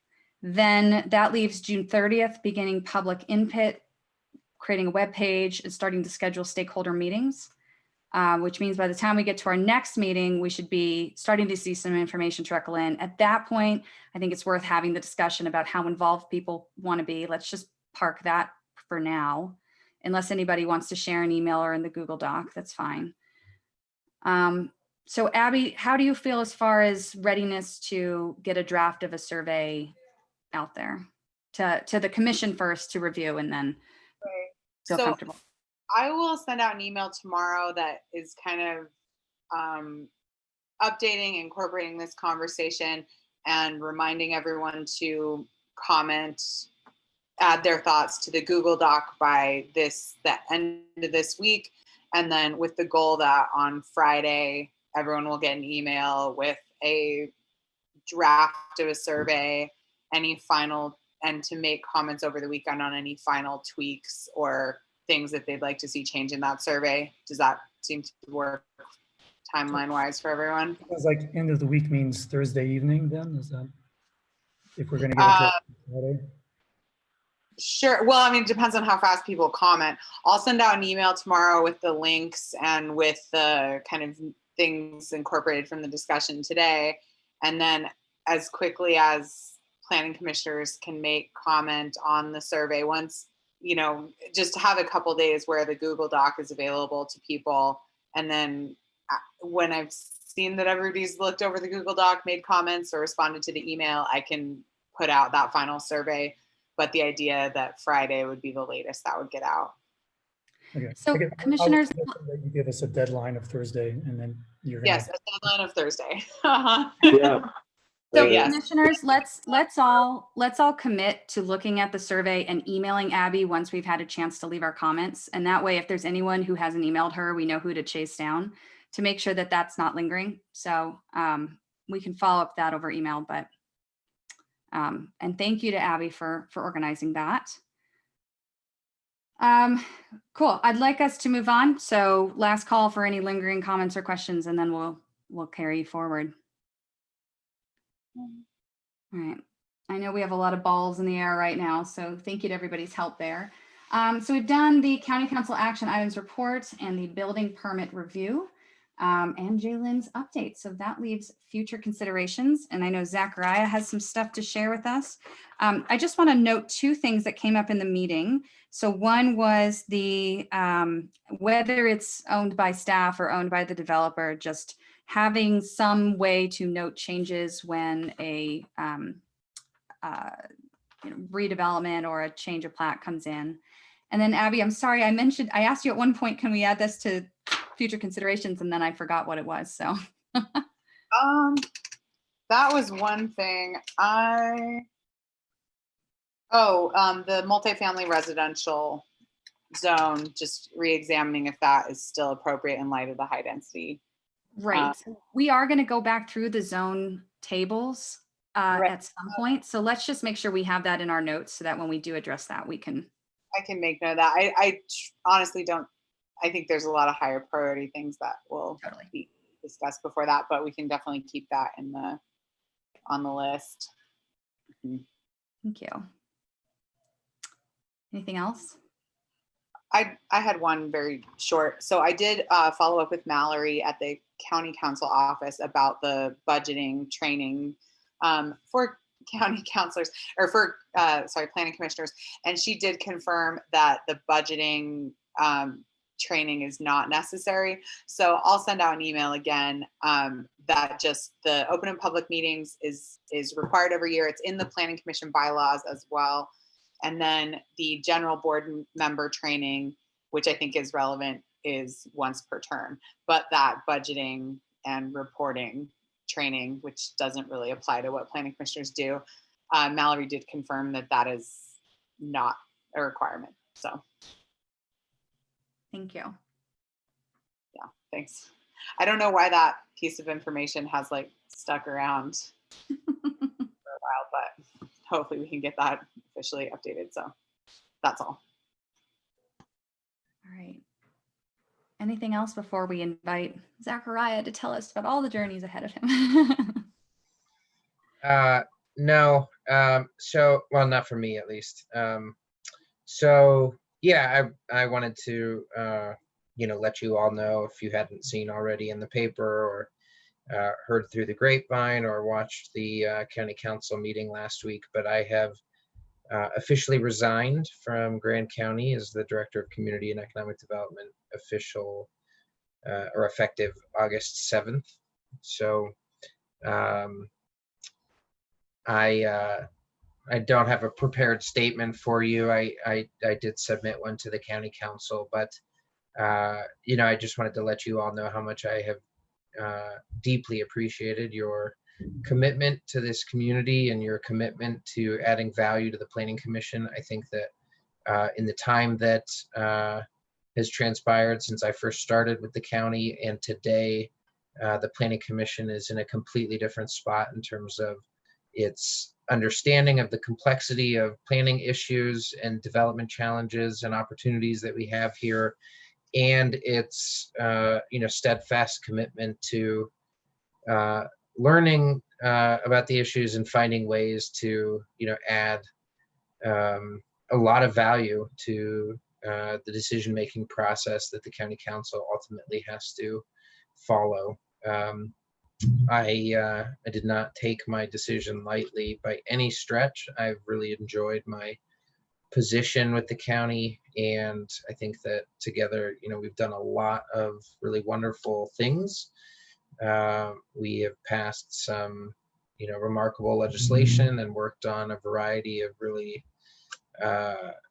amazing public engagement efforts. And I think that you all and the CED department are on a great trajectory. I've got a lot of confidence in Abby and Mila and Chris and the council and all the other, players that will continue to carry the torch. But for me, it's time to move on.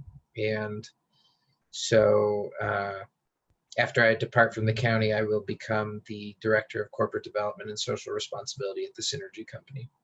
So I'm really excited about that. There's a lot of really amazing projects ahead, and I'm really just enthused about joining the private sector and in particular a company that's so committed to Moab and is really an exemplar of diverse economic activity that can exist here. And there'll be a lot of opportunities to continue contributing to the civic arena and planning conversations as a representative of that company, and now as just a private citizen as well. And so I look forward to that also. Well, Zachariah, I will withhold my tactical questions for a moment and just tell you how absolutely excited I am for you. And I think it's a phenomenal role and the perfect person for it. Really excited to see how you contribute to the economic growth and the diversification and sustainable efforts of the community. And really, we'll miss you terribly, but also I'm so excited and I'm glad to hear you're staying in the community. So, well, thanks. Yeah. And as it was probably evident today, I kind of sat quiet through some of the planning related conversations because that's part of the transition process. As you all have probably noted, I've been giving Abby and Mila in particular a lot more opportunity to play more prominent roles in the Planning Commission meetings and in our office's procedures. And that was already in the works, long before I, was shown this opportunity. It's not like this has been, 12 months in the making, but the next 6 to 8 weeks will include a lot more transition planning and working with Mila and Abby and making sure that the county is still, well prepared to continue all of the processes that are underway right now. Yeah, I'm very sorry to see you go. I'll probably elaborate in private, but I'm curious what does hiring in the planning and CED departments look like? I guess in the short term with COVID, and then what would it look like, if the budget gets back to normal? Are you going to be replaced, or does Mila move up, or just getting by with fewer people, or do you know?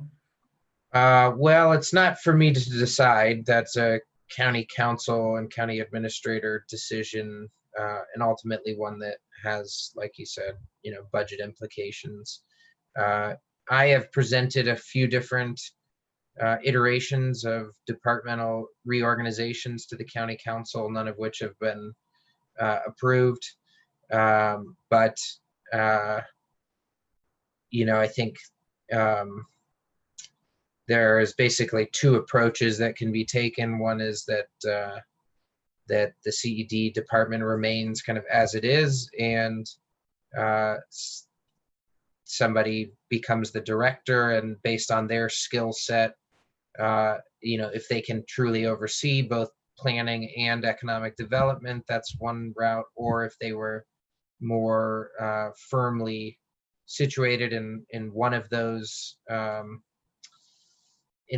disciplines, then the next person down the organizational chart could sort of oversee the other discipline. So we have already been working towards a situation where I would focus a lot more on economic development, and Mila was starting to take a larger and more prominent role in the land use planning and community development side. And so the county council will have to decide if they want to go that route, or I could see economic development being taken out of the department, and this department just returning to be the community development department. I hope that doesn't mean the demise of economic development efforts in the county, but I don't think that would be the case. I think there's a lot of interest in diversification right now, given how much vulnerability COVID has exposed of being, so overly dependent on tourism. And so as much as I would like to give you certainty in terms of what hiring looks like, it's not my place to do so. And I don't think that Chris Barrett or the council they haven't decided yet. So I've got my recommendations, but we'll see what they choose to do. I can tell you that I think, as I've said to the county council in the past, it would be very reasonable to hire, not just my replacement, but an additional staff person as well, given the workload and the challenges ahead.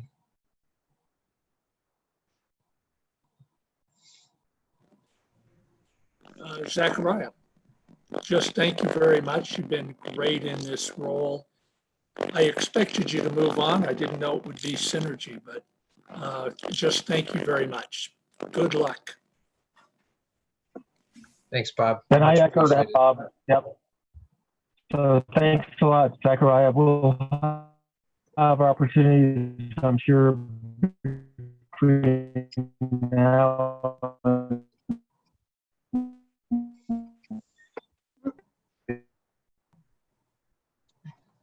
End of August or to facilitate it. I didn't catch any of that. I'm not sure anybody else did. No, Garish, I think you given that connection. So I trust that that we can track each other down privately when you're back in Moab. Whatever it was, I think was very positive. If it was my comment, it was. I thought there was like a personal bonus check being offered in there somewhere. Something like that. I would previous speaker. All right. All right. Well, currently, Zachariah, currently, Garish, we can't hear you at all. And well, if you can hear us, your internet connection is not up to transmitting voice, so give up. Cool. Well, I know that there'll be many other opportunities for us to speak of, how much we appreciate you, and glad to know that you're not leaving till August. I will share the very quick anecdote of last April being in a restaurant in San Francisco and hearing a bunch of people who happened to be at the Planning Association conference sitting next to me, telling me about this great presentation from Moab from this guy Zachariah, which was a very good opportunity. And they were planners from Telluride or Durango or something.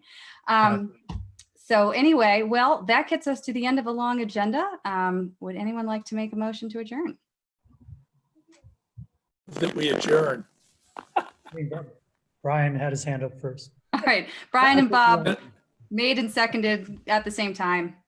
Thanks, everyone. Have a great evening. Bye all. Thank you, everybody. Bye-bye.